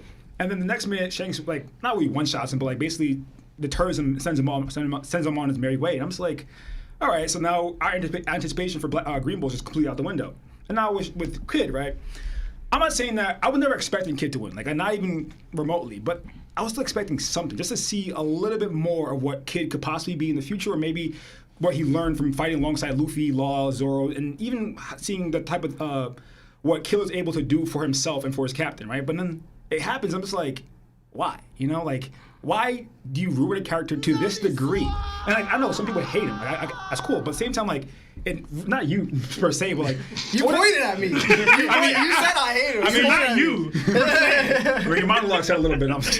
But it's just like after everything you put into Kid and Killer, it's just like I get it, but at the same time, I don't get it. Like, why do that to him in that way? You know, like he could have did it in a way that didn't like make Kid like this abysmal character or another Bellamy, but he did, and I'm just like, damn, you know, that sort of sucks.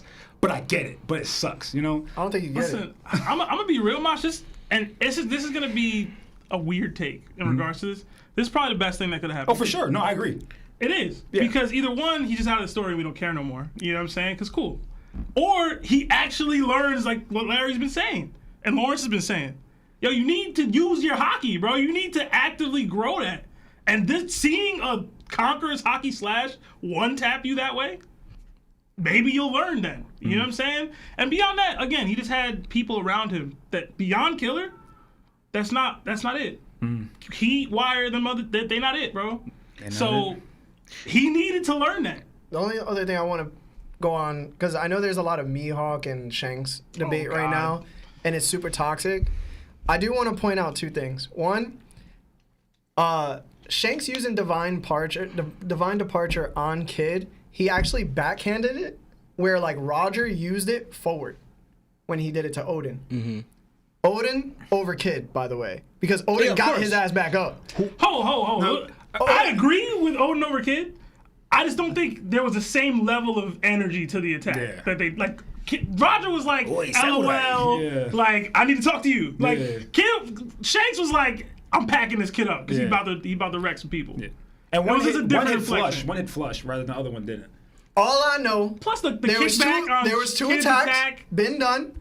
One was stronger. I think Roger is definitely stronger than Shanks. That doesn't mean this attack. And Odin, he got back up. That's all I'm saying. But as for the Mihawk debate, again, you could be a Floyd Mayweather, be the best boxer that you can possibly be, until you fight Mike Tyson. Then all your gentle blade and strong blade techniques, that's cool. Those are just techniques. When it comes to hockey, that's where Mihawk is gonna have to come into play. Until he's also on fraud watch, same as Blackbeard. Because the reason I say this is because he had a really bad showing at Marineford. I saw this dude literally talk to Fate and say, yo, if Luffy is this, and that, Fate guide him. He started attacking him. How many shots did Mihawk land on Luffy? He was 3 out of 12. I saw Mihawk jump with all 4 limbs on his blade in order to attack Luffy. Nothing happened. There's a lot of things that Mihawk has to prove. And I think that if you take the Kid perspective once again with these two characters like Mihawk and Blackbeard, you're probably going to get disappointed again. No way. And I think that, again, unfortunately, these two characters do have portrayal on their side very heavily. But they need to be shown to do something extraordinary too. If not, they don't look good right now either. That's what I'm saying. That's what I remember, but Shanks was sort of in the same boat, though. He wasn't. Yeah, he was. He wasn't. Yes, he was. There was too many things. He split the sky. Mihawk still hasn't been able to do that. Blackbeard still hasn't been able to do that. Yo, Shanks, again, goes onto Whitebeard's ship, destroys his ship from his pure presence. Mihawk hasn't been able to do that. Blackbeard hasn't been able to do that. We just saw Future Sight. Not even going off this chapter, too. We saw what he did with his hockey to deter Green Bull, who's an admiral, and people were like, yo, Yonko equal admirals. And we saw Green Bull literally go from his Logia form to go back to his human form and bounce. That's him going from like down the sea, like 20,000 feet. There's differences in feats compared to what these other characters have had, and they do not look good. Even the Akainu situation. Shanks stopped Akainu. You want to throw it up to political? Whatever. But at the end of the day, he stopped Akainu, and he was still willing to kill on TV in front of everybody his own Marines. Shanks was like, you want to keep going? Let's go.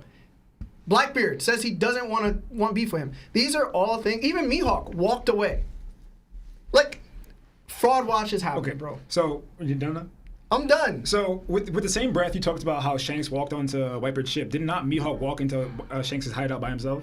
Okay. What did Shanks say, though? Shanks was like, yo, you ready to fight? Because I'm not in a good mood. I'm saying, did he not do that, right? So you can still, right? He did that. Was he breaking the leaves? But I'm saying, was he breaking the ground on it? Was he knocking out people around him? But did he need to? Yes! No, he didn't. He was confident enough He's to saying to compare what Shanks did to what Mihawk did. So not the same. The situation between Whitebeard, Shanks going on Whitebeard's ship and Mihawk pulling up on the Shanks is because Shanks is like, I'm on an enemy ship right now, and I'm not gonna sit here defenseless. I'm gonna knock out the ones I can, and I'm gonna walk up to you and talk to you about what I need to talk to you about. If Mihawk had a crew and brought his crew with him to that island, they would have been knocked out by Shanks too. Maybe the ones that are weak enough or aren't strong enough. But that's the point, that he doesn't underestimate anybody. He's just going to fight no matter what. I'm saying that Mihawk is strong enough and confident enough in himself to still walk up to Shanks by himself. I'm not putting on the same feat. I'm saying he has equivalent feats to Shanks. Listen, I just saw a Kid do the same thing. No, I'm just saying that there's people that will just pull up and not be affected by his hockey. Okay, but that's cool. Okay, but what I'm saying is with Mihawk, there are other things to back him. With Kid, there is nothing. Yo, okay, so I saw. But you was backing Kid though. I was back in Kid. Yo, I saw Mihawk throw a slash meant for a Yonko, and what happened? It got thrown by Joe's. Again, these are things that Mihawk has shown that just haven't been great showings. I'm not saying that he's not there. You know what I'm saying? I'm not saying that. I'm saying what it is right now is that Shanks has had feats in comparison to these other two characters, and it was always going to end up this way, the same way me and Lawrence thought it was, because they just don't have it yet. I think you're missing my point. I'm saying up until we've seen from Shanks, Mihawk has equivalent feats to what Shanks has done is what I'm trying to get at. And with you saying that his slash getting thrown by Jozu, at the same time, Kid didn't get cut in half. You know, Kid's body's still tight. Yeah, because Shanks chose not to. Okay, and then that's clear. Okay, exactly. And then Mihawk did not choose to cut Jozu because he didn't know Jozu was there. Oh, my bad. Shanks would have knew Josie was there. Huh? I said Shanks would have knew Josie. Yeah, Shanks would have used his future sight to avoid that. Why? Why would he if he's trying to? Because he's that guy. He's that guy. Yeah, he's that guy. Okay. Hey, all I'm saying is Mihawk's still the world's strongest swordsman until and Shanks will still punch Mihawk dead in his shit. He gonna drop his. Before we get to calls, I hate this title. No, hold on. You know why I hate this title, Mosh? I hate this title because Whitebeard was the strongest man in the world, but we know damn well Kaido would have bodied him, bro. He only got labeled as a creature because of his devil fruit and because of his insane durability. Yeah, but we know if they showed up, Kaido would beat Whitebeard at Marineford War right then and there. Prime Whitebeard? No. Yeah, but he got the title in his prime, right? Hold on. Like, he kept that title. Out of respect. Out of respect. What's to say that Mihawk didn't keep it out of respect? What's this? Hold on. If I was to use Hidden Island's logic, Mihawk probably only gained that title after Shanks lost his arm. Because who was the title holder before that? Listen. When did Mihawk catch his title? Okay, so when did he get it? Okay, so because from what we know, his title was Marine Hunter. To answer your question, right? Was it 12 plus years ago when Shanks lost his arm? I don't have the answer to these questions. Oh, you don't have the answer. I don't. The same way Mihawk doesn't have the answers as to why he's the strongest swordsman, right? I think Oda has made it clear that he's the best with sword skill. Period. And to answer your Shanks question, right? Can fight beyond that. Mihawk and Kaido both did the same thing in order to gain the title. Kaido said that he challenged every top tier until he's at the top and there was no one else that he can face. Yeah. Mihawk did the same thing, challenge anyone with the blade until he's at the top until there's no one he can face. And he's basically cultivating Zoro in order to find a rival that can surpass Shanks because it's apparent that he's already past Shanks' level. It's apparent. The same way Kid was apparent, huh? Granted. Yo, stop meat writing, bro. No, this is pure meat writing. I've never said that Kid was on the level of Shanks. So I don't know where that argument's coming. I'll let you speak first. Flores, go ahead, bro. We're gonna have to get to calls in 4 minutes. I have to clarify. Going back to this Mihawk and Shanks thing, but coming by like why, because people are using it to knock Shanks. Remember, when Shanks and Mihawk fought, we don't know the number of times, but we know it's probably once, but obviously it's definitely once, but maybe more times. But either way, this is someone, if Mihawk had the title greatest swordsman or not, either way you cut it, this is someone that Mihawk couldn't beat at this time. Thank you. Right? He couldn't beat Shanks. And remember, Shanks is younger than him. So if you could argue that Mihawk was the world's greatest swordsman, Shanks, this younger opponent that he fought, that Mihawk could not beat. And now remember, Shanks loses an arm. And remember too, it was actually his sword arm that he lost, his favorite arm. So Mihawk says later on, when you seriously like, I'm not in the mood, but it comes for a fight. Mihawk says, I have no reason of fighting a one-armed man. Now, it wasn't out of knocking Shanks' strength, it was out of more of pride. A man that I struggled to beat, right? We had two arm at his when he was not strong at his strongest, but with his favorite arm and with two arms, I could not beat. Now that man loses that arm and his favorite arm, his sword arm, where Shanks has to teach swordplay to his other arm from scratch again. Mihawk's like, I don't see glory of beating, if you could at all. Mihawk's meaning it. I couldn't beat you then. I'm not going to fight you now because you're not in a way, how Shanks is doing it, maybe you're not as strong as you used to be. So Mihawk's viewing Shanks as a rival, the person I cannot beat because he never beat him when Shanks had his favorite arm when he had two arms. So Mihawk's just viewing it as his prestige. I cannot fight you out of my own good conscience. And we do the same way. Remember when Luffy was fighting Fujitora? He was yelling out his shots. Because this is his first time fighting a blind man. They felt wrong fighting someone who was blind. Luffy felt wrong fighting someone who was blind. Mihawk feels wrong fighting Shanks because he's like, I know you lost your arm. You bet on the new word Luffy. And it was your favorite arm. The one you used to fight me all the time when I couldn't beat you. Now I'm going to fight you when you're not at your best, your favorite arm, your best? Mihawk's like, I can't bring myself to do that. So it's not a knock on Shanks that, oh, he's weaker, I'm ways to pass you. It's more like, out of respect, I can't fight you because I want to beat you at your best. And Shanks is like, Mihawk's like, I can't even do that because your favorite arm now. Shanks is probably way stronger, obviously, than he was when he first won Mihawk, but Mihawk's like, that's still not your favorite arm. You know? That's like, someone now, if you're right-handed, try using your left arm for stuff. You know what I can add to that? You know what I can add to that before we get to calls? Mihawk said it himself. Talking to Luffy, what's your goal? I'm gonna become Pirate King. What Mihawk response was, Bro, that's completely different. What he say? Those are completely different. That's path. a more perilous path than trying to surpass me. Think about. Damn! Think about that's. If that's No, we're not going to commercial. We're not going to commercial. If that's not bars. We're not going to commercial. No. This episode is sponsored by BetterHelp. Have you been struggling lately? Maybe you're having trouble sleeping, difficulty with a relationship, or just struggling from low self-esteem. Listen, I've been there. We've been there. If so, then today's BetterHelp wants to help you. BetterHelp offers licensed therapists who are trained to listen and help you. Talk to your therapist in a private, online environment at your own convenience. There is a broad range of expertise in BetterHelp's 20,000 plus therapist network that gives you access to help that may not be available in your area. You just fill out a questionnaire, simple as that, to help assess your specific needs. And then you get matched with the therapist in under 48 hours. Then you schedule a secure video and phone sessions. Plus, you can exchange unlimited messages and everything you share is completely confidential. I happened to sign up at one point regarding my confidence issues.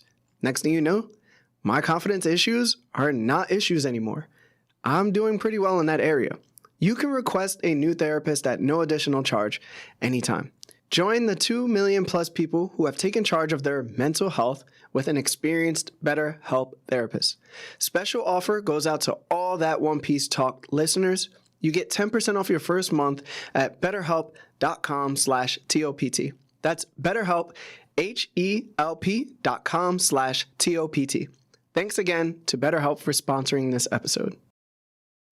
All right, we're back. Everybody, we only have half an hour. We're going to take calls right now. We're going to do the super chats and stuff after the phone calls. I am so sorry we have to because we just went on a rant. Apologies. Anyway, Marv, throw up that phone number, please, and let's get to this. And for all the callers, just know we're doing rapid fire. So when you call in, give us your question, and then we're going to drop you off. But appreciate it. Hey, what's going on? This is Larry from that One Piece Talk. Who are you and how are you? Yo, it's JT. Hey, what's up, JT? What's going on? What's up, y'all? Y'all gonna be fired up, especially you, Larry. You know, I'm not even a kid fan, but stuff that you saying is straight up ridiculous right now. But just know, Moss, I got your back right now. Oh, God. First of all, Larry, you're talking about kid getting one shot, and you can sub, so that's the greatest L ever in One Piece. Don't forget that Akainu got a one shot by a Whitebeard. And y'all are going to say, someone's going to say he got up.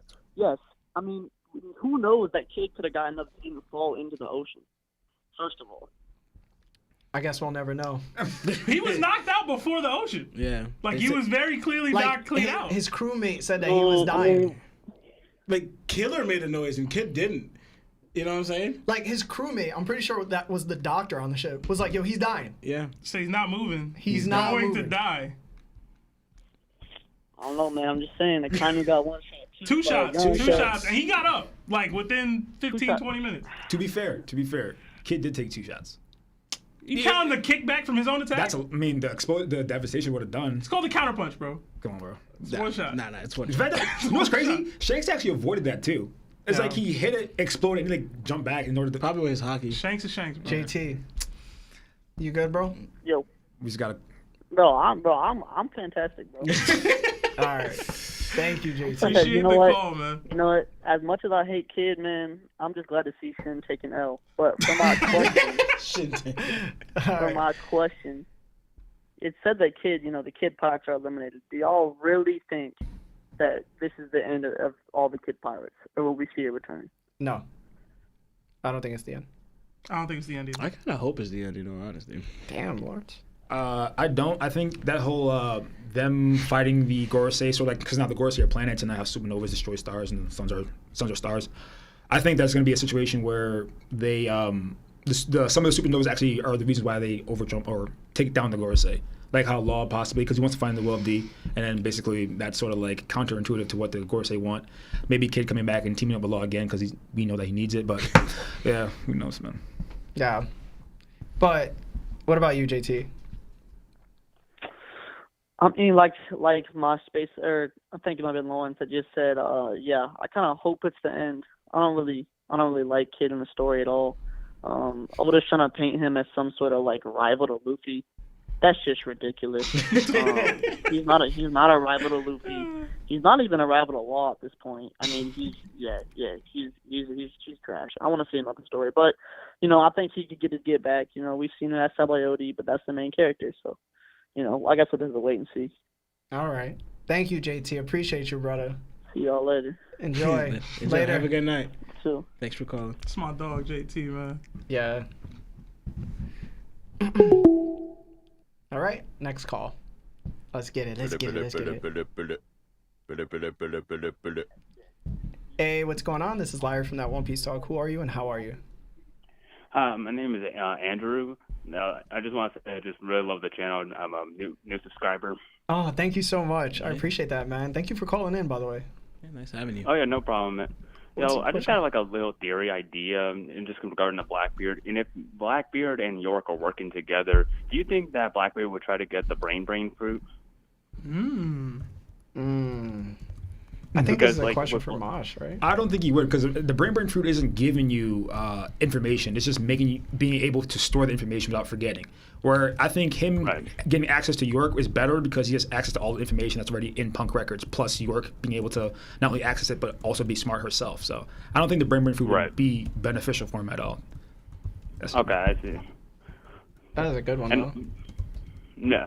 Because I think, I'll just try to make it quick, but it's just because I would think he would want something in regarding to Vegapunk, in regards to, like I said, the brain food, or at least Punk Records in some regard because of his interest in archaeology. That is true, yeah. Yeah, that does kind of make sense. I didn't think about that. I wonder if he even knows that Vegapunk has the brain fruit or not. But maybe. At this point, I mean, we gotta assume Blackbeard knows everything for no reason, right? So it's just part of his character. He could be doing his recon like due Shanks. diligence, yeah. I mean, all the Yonkos technically have it. Yeah. I just don't think I would like it. Like, I would prefer him to get an overpowered fruit that would make him stronger as a fighter. I'm not saying that this wouldn't make him on some level stronger, but the way that Vegapunk utilizes the fruit is he's able to retain knowledge and never forget it, right? I don't know if that's necessarily helping Blackbeard beat Luffy in a fight. Like, you know what I mean? Yeah. Like, Yeah. I need. That's what I need. I'm so on board for the Buddha fruit, honestly. Yeah. But Andrew, thank you so much, man, for asking us this question. No problem. Please, if you haven't joined our Discord, please do. We talk on there regularly. Are part of the Discord, so I've been just chatting with other people. All right, thank you, man. Enjoy the rest of your night. No problem. Have a nice day too. All right, bye-bye. Bye. Yeah, I didn't think about that. Why you even bring it up? I feel like that's something you would have brought up. My mind was saying something else. Hey, what's going on? This is Lyre from that One Piece Talk. Who are you and how are you? Hey, my name is Phil. Hey, Phil. Sorry, I got here kind of late, so I apologize if you guys already said this, but who do you guys think is on Blackbeard's boat, and why do you think it's Kizaru? Because it definitely is. It's going to be Kizaru. It's going to be, I'm not Kizaru. Aokiji. What's it called? Kuzan. Yeah. Why do you think it's going to be him, and then how bad do you think the fight's going to be? 'Cause it's not going to be Luffy. Luffy ain't fighting him for sure. I think it'll be Aokiji, and it'll be because of Ohara and his acts there. The two arcs are very similar. If it ain't him, who's it going to be? Sorry, Sorry, go ahead. I also have this idea that since if Aokiji was coming there for, if not for Blackbeard to get York, if he's going there to get Robin, I would like to see another interaction between Sanji and Zoro versus Aokiji, almost like reminiscent to Foxy Pirate arc when they fought the first time. But I'm not sure. There's a lot of candidates to fight Aokiji. So. All right, man. Hey, y'all have a good rest of your day. Take care. Yeah, you too, man. Thank you. Enjoy. And just to answer real quick, if it's not Aokiji, if it's gonna be someone from Blackbeard, I think Shiryu should be. Maybe. Because I think he could turn invisible. I think it'd be most useful. Hey, what's going on? This is Larry from That One Piece Talk. Who are you and how are you? How's it going, guys? Hey, how's it My going? name's Brady. Nice to meet you, Brady. How are you? I'm a first-time caller. Let's go. It's a big deal here. That's great. Great to have you. Thank you, man. What's up? What's your question? Yeah, big fan. Thank you. We've been watching for like a year now because I've been caught up for a little What? over a year. Oh my god. Awesome. Thank you. Wow. Yeah. All right, I got something a little interesting, I think, for Okay. you guys today. All right, so we're gonna go back to early Wano, chapter 913.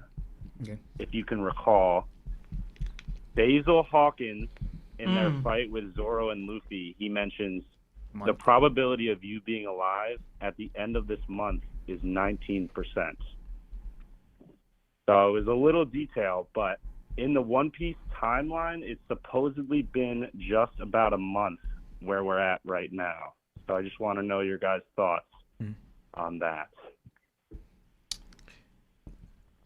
Didn't they kind of clarify that he was talking about himself? No, so he's saying the 1% man. This is a complete. This is a different prediction. Yeah. So if that's the timeline, Oda's been hyping up this incident on Egghead to be something crazy, something that's talked about for years to come. So I don't know what it'll be, but maybe we see Luffy close to death. I mean, it's still 19%, right? And we've already had like a 1% and other percentages. Like Luffy's already overcome greater odds in the series.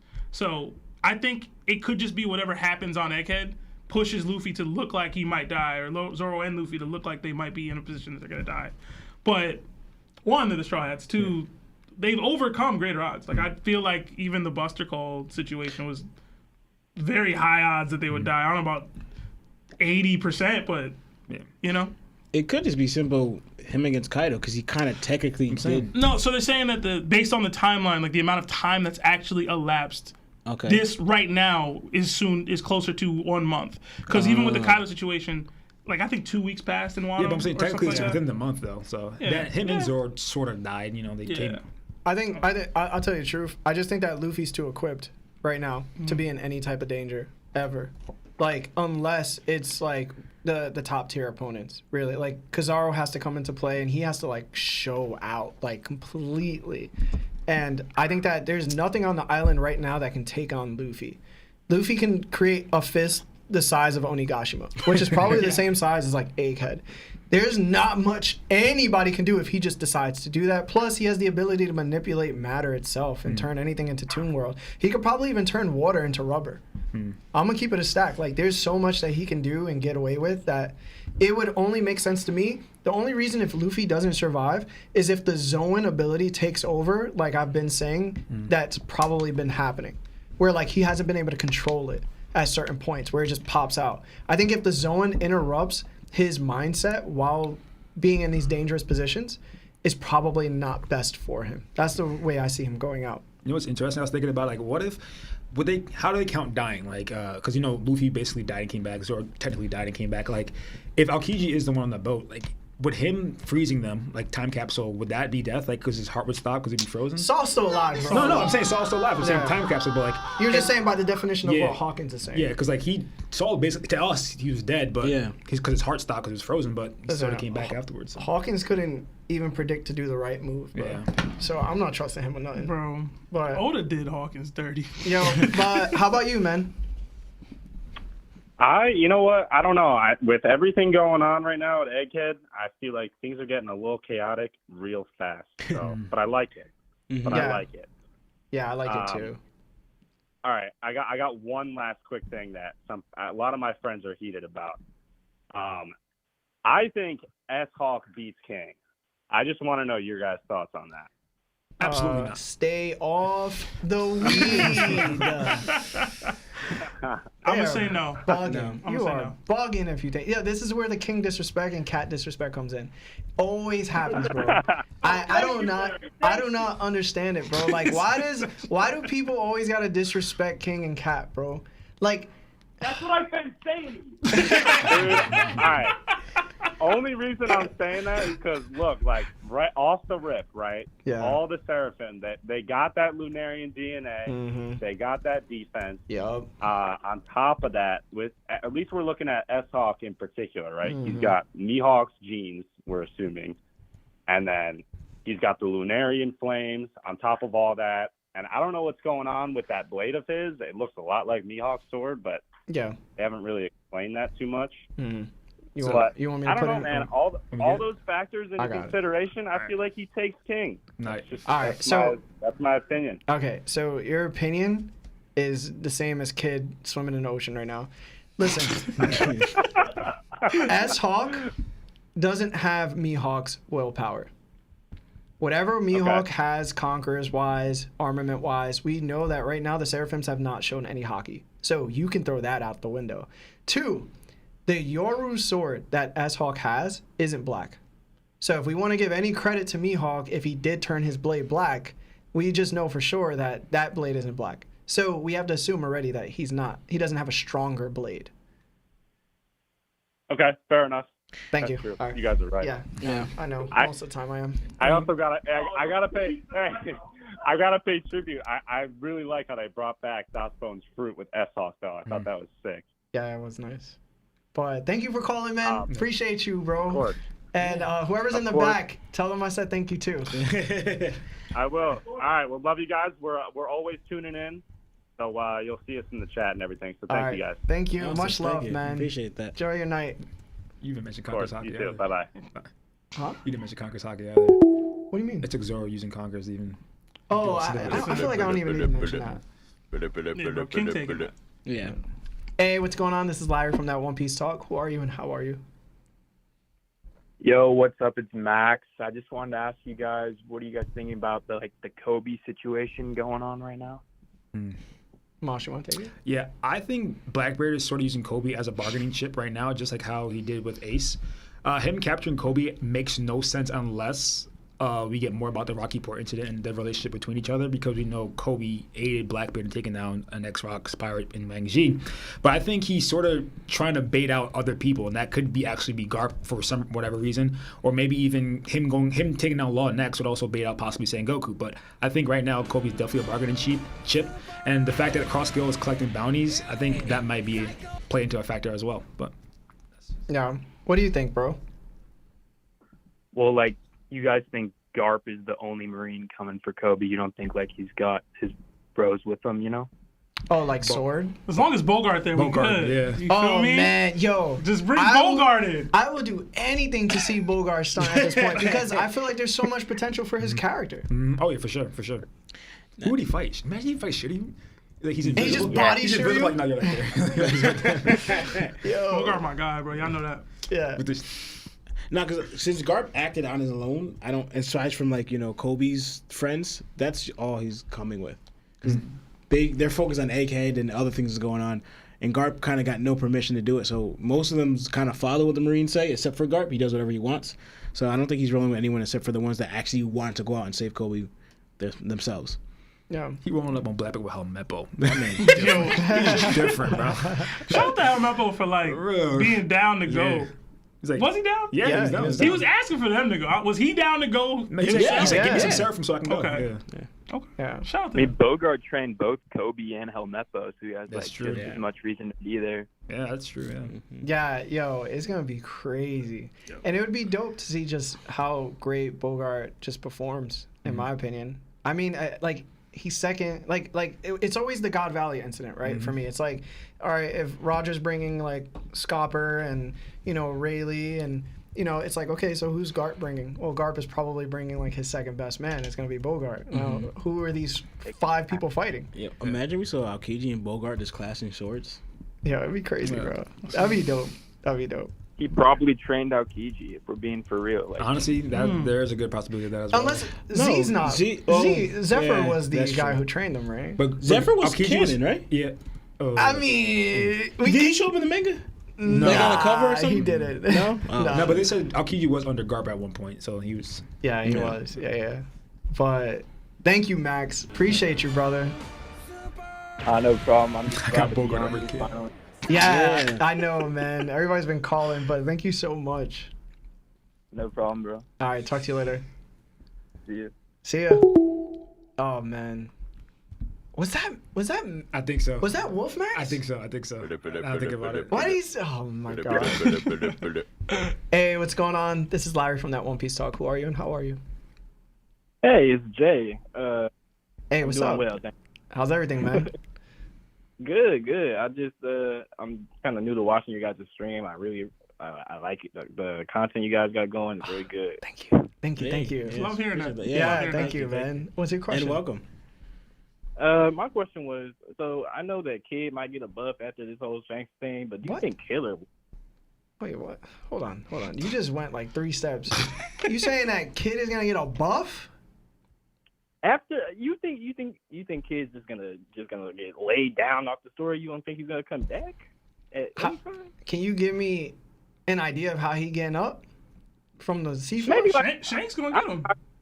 listen. I don't know how he might get out the situation, but I think he might come back with like some better hockey. You know? So Y'all really think Shanks would just let Kid drown in the ocean? Oh, 'cause- After he straight up said, "Don't spare our captain's life," and gave the Poneglyphs up? So he didn't do that willingly.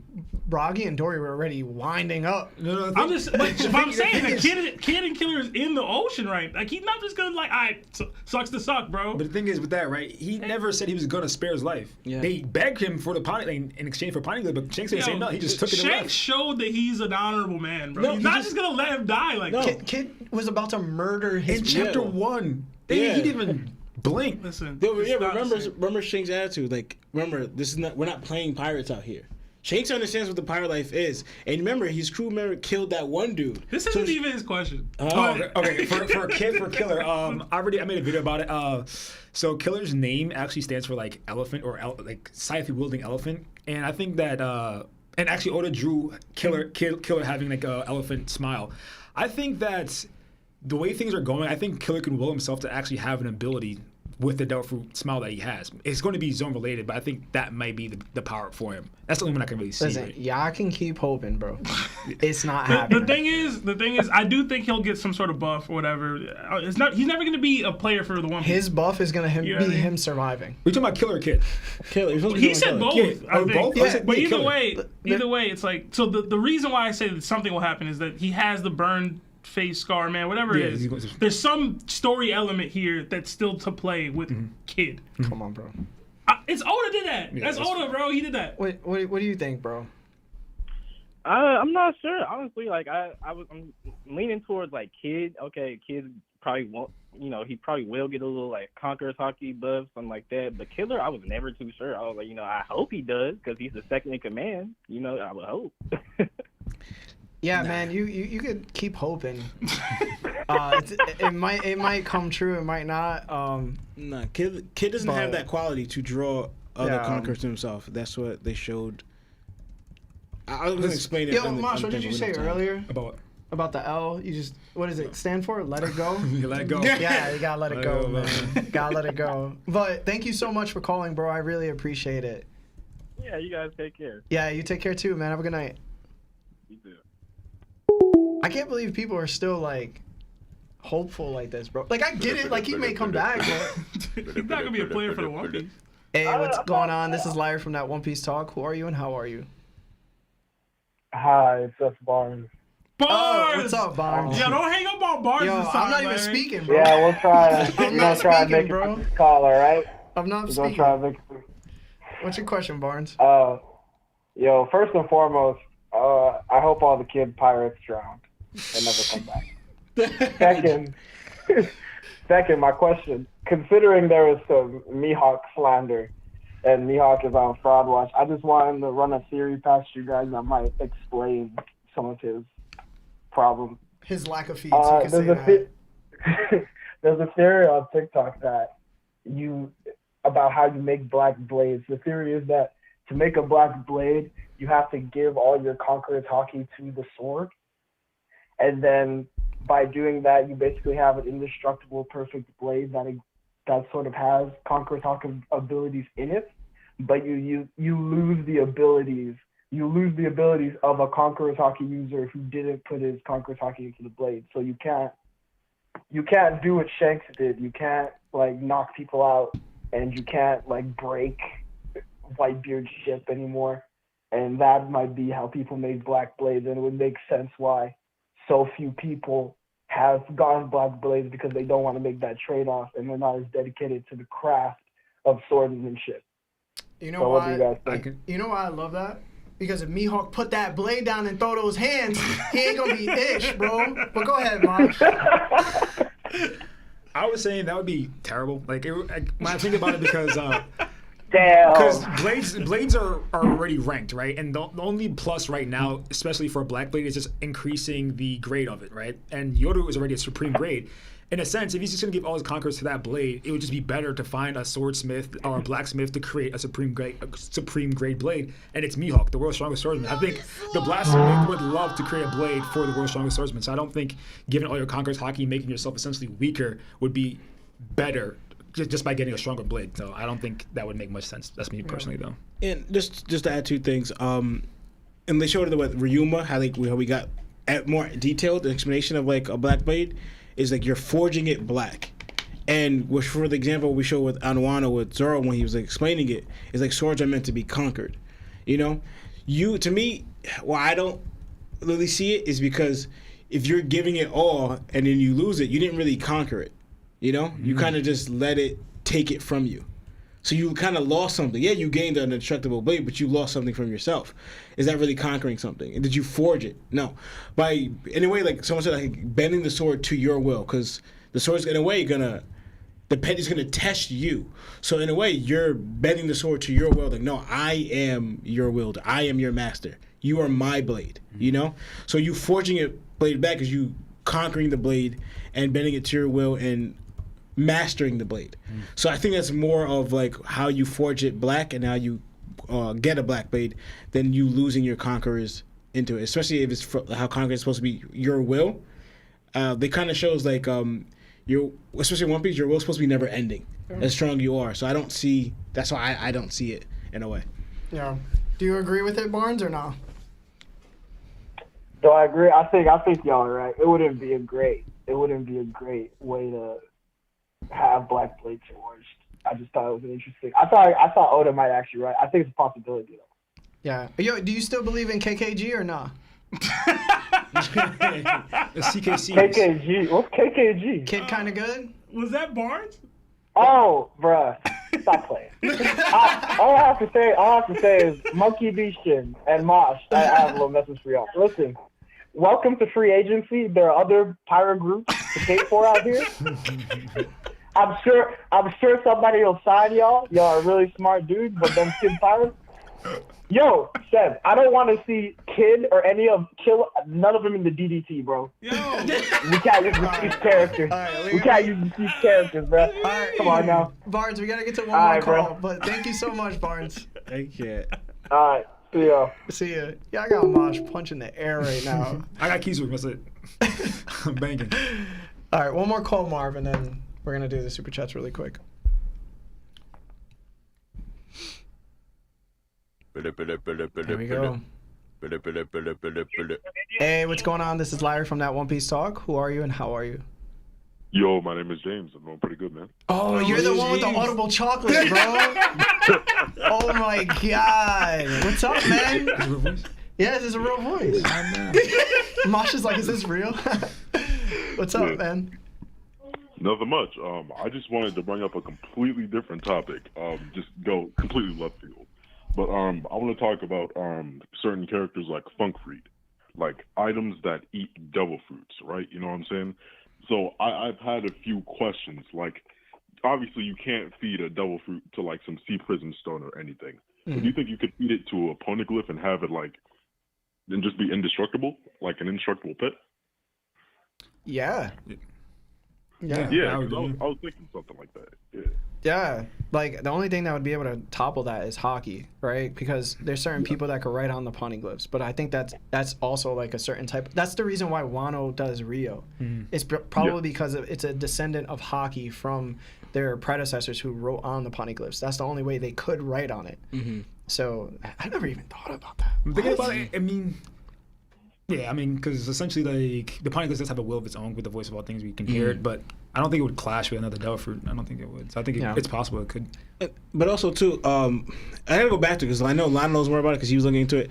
I think the reason why certain abilities, like inanimate objects, can even absorb abilities is because it's a technology that was created, I think, by Vegapunk. So that's what we saw, for example, because if it, what was it? She cut the ability and ate it. Then that butter knife would have just became the soap. So it's like it's a certain technology that allows it to absorb that ability to gain it. Yeah. So you'd have to have that. Yeah, but could be Kuma related too. Really? Yeah. Because I thought the way that it would work is given the Goro State's reveal of how zone fruits have a will of their own. I assume that like the zone's will takes over as soon as it like if it chooses like it can be consumed by like an item. I thought that was how it would work. Yeah. But so sorry, man. I gotta cut your question short. Marv's gonna kick us out. Thank you so much for calling, James. We gotta link up, bro. I gotta do some intros with you. But other than that, thank you a lot for calling. Appreciate you. No problem. We'll talk to you later. All right, man. All right. Have a good day. All right, you too, man. Let's get to super chats. We're gonna do them really quick, and then we're gonna end the show, guys. So thank you so much.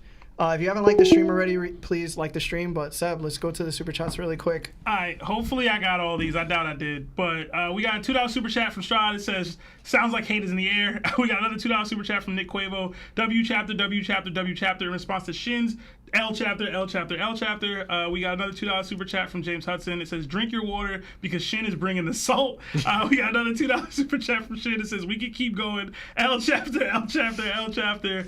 We got, I think I read Terrence Matthews' earlier. We got another 2 from Quavo that says W chapter. We got another. I think they were just doing the L chapter, W chapter a lot. We got another. Just avoid those. Yeah, we got another 2 from Anime Alan. It says, "Do you guys think Prime Ray could do Divine Departure?" Could do it? Yeah. Oh yeah. Yeah.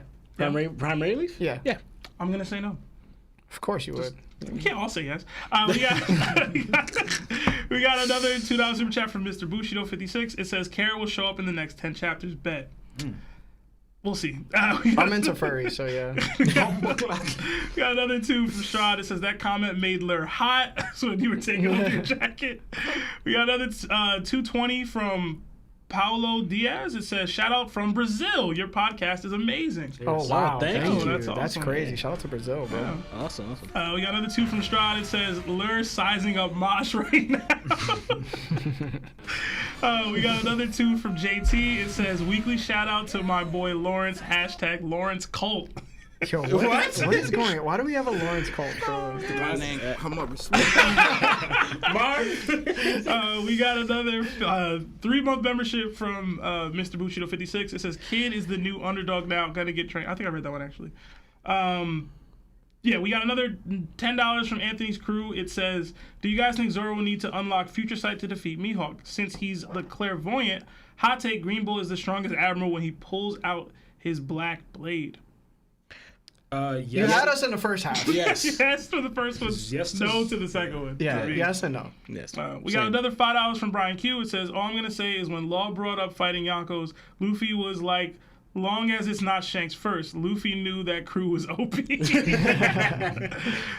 got another 5 from Ozzy Phenom. It says, honestly, useless Captain Mid, a bum. Can't and won't defend him no more. W Larry Take. Can't believe I just typed that. Laughing my ass off. Much love. We got another 2 from Tiny Guy 101. It says, 2 arms beats 1 all, I'ma say. We got 2 from Terrence Matthews. Mihawk has a black blade, Shanks does not. We got another 10 from James Hudson. Who do you guys think will be the 10th Straw Hat? Oh, do you guys think this 10th Straw Hat's going to be? And Seb, don't say carrot. I'm going carrot all day. I don't care. Yeah, I think carrot. Yeah. Other than that, anything else? $2 from Shad. Who the hell is Abel? I messed up and said Abel instead of Arbor or whatever King's name is. We got a $5 super chat from Sijo. It says, Fraud Hawk hasn't fought Shanks since Romance Dawn when he had 2 arms. How does the world's greatest title apply when they haven't fought in 20 years? Good question. Shade. Yeah. We also got $5 super chat from Ryan Tinsley with no words, and a $10 super chat from Alex Garrido, but the message was retracted. And we got a $5 super chat from Nerdtaku earlier, but I couldn't see it. It says, "Talk your ish, Ertler. We tried to tell them they're gonna change KKG from kid kinda good to kid kinda garbage. Hashtag Larry has fire takes. Hashtag get Shin a BetterHelp subscription." I thought for sure Shin would call today. All right, before we go, Mosh, I do want to say thank you so much for being here. You are always welcome, always invited. You never have to ask. Just tell me. And for everybody at home, just please tell them what you do and where they can find you. I am a One Piece connoisseur. I analyze, I make theories, I do power scaling a little bit. I also talk about Black Clover and other manga that come out on Sundays. You can find me on TikTok, Mosh DMC, DMC in the building, and Mosh DMC on YouTube as well. All right. And thank you, everybody, for just joining us today. I think this is the most concurrent viewers we ever had, but it's only going to keep getting bigger. So if you haven't joined our Discord, please enter into our Discord. It is beautiful there. It's very respectful. We do not go disrespect in any sort of way. Also, we have the DDT coming up this Wednesday at 6:30, where we pit other One Piece characters against each other, and we give you the floor so you can talk in Discord, and it is recorded. Also, Sebastian's coming out with another theory. It's going to come out soon. And to be honest, thank you so much for everything that you guys have sent us and donated and all that other jazz. It means a lot. So we are going to go eat, have dinner, and we're probably going to go live, and we're going to just talk One Piece and probably get kicked out of the restaurant. So thank you to you. Thank you to everybody else. Thank you. My name is Larry. Lawrence. Sam. And this is not One Piece Talk. Jana. Yeah, there was no...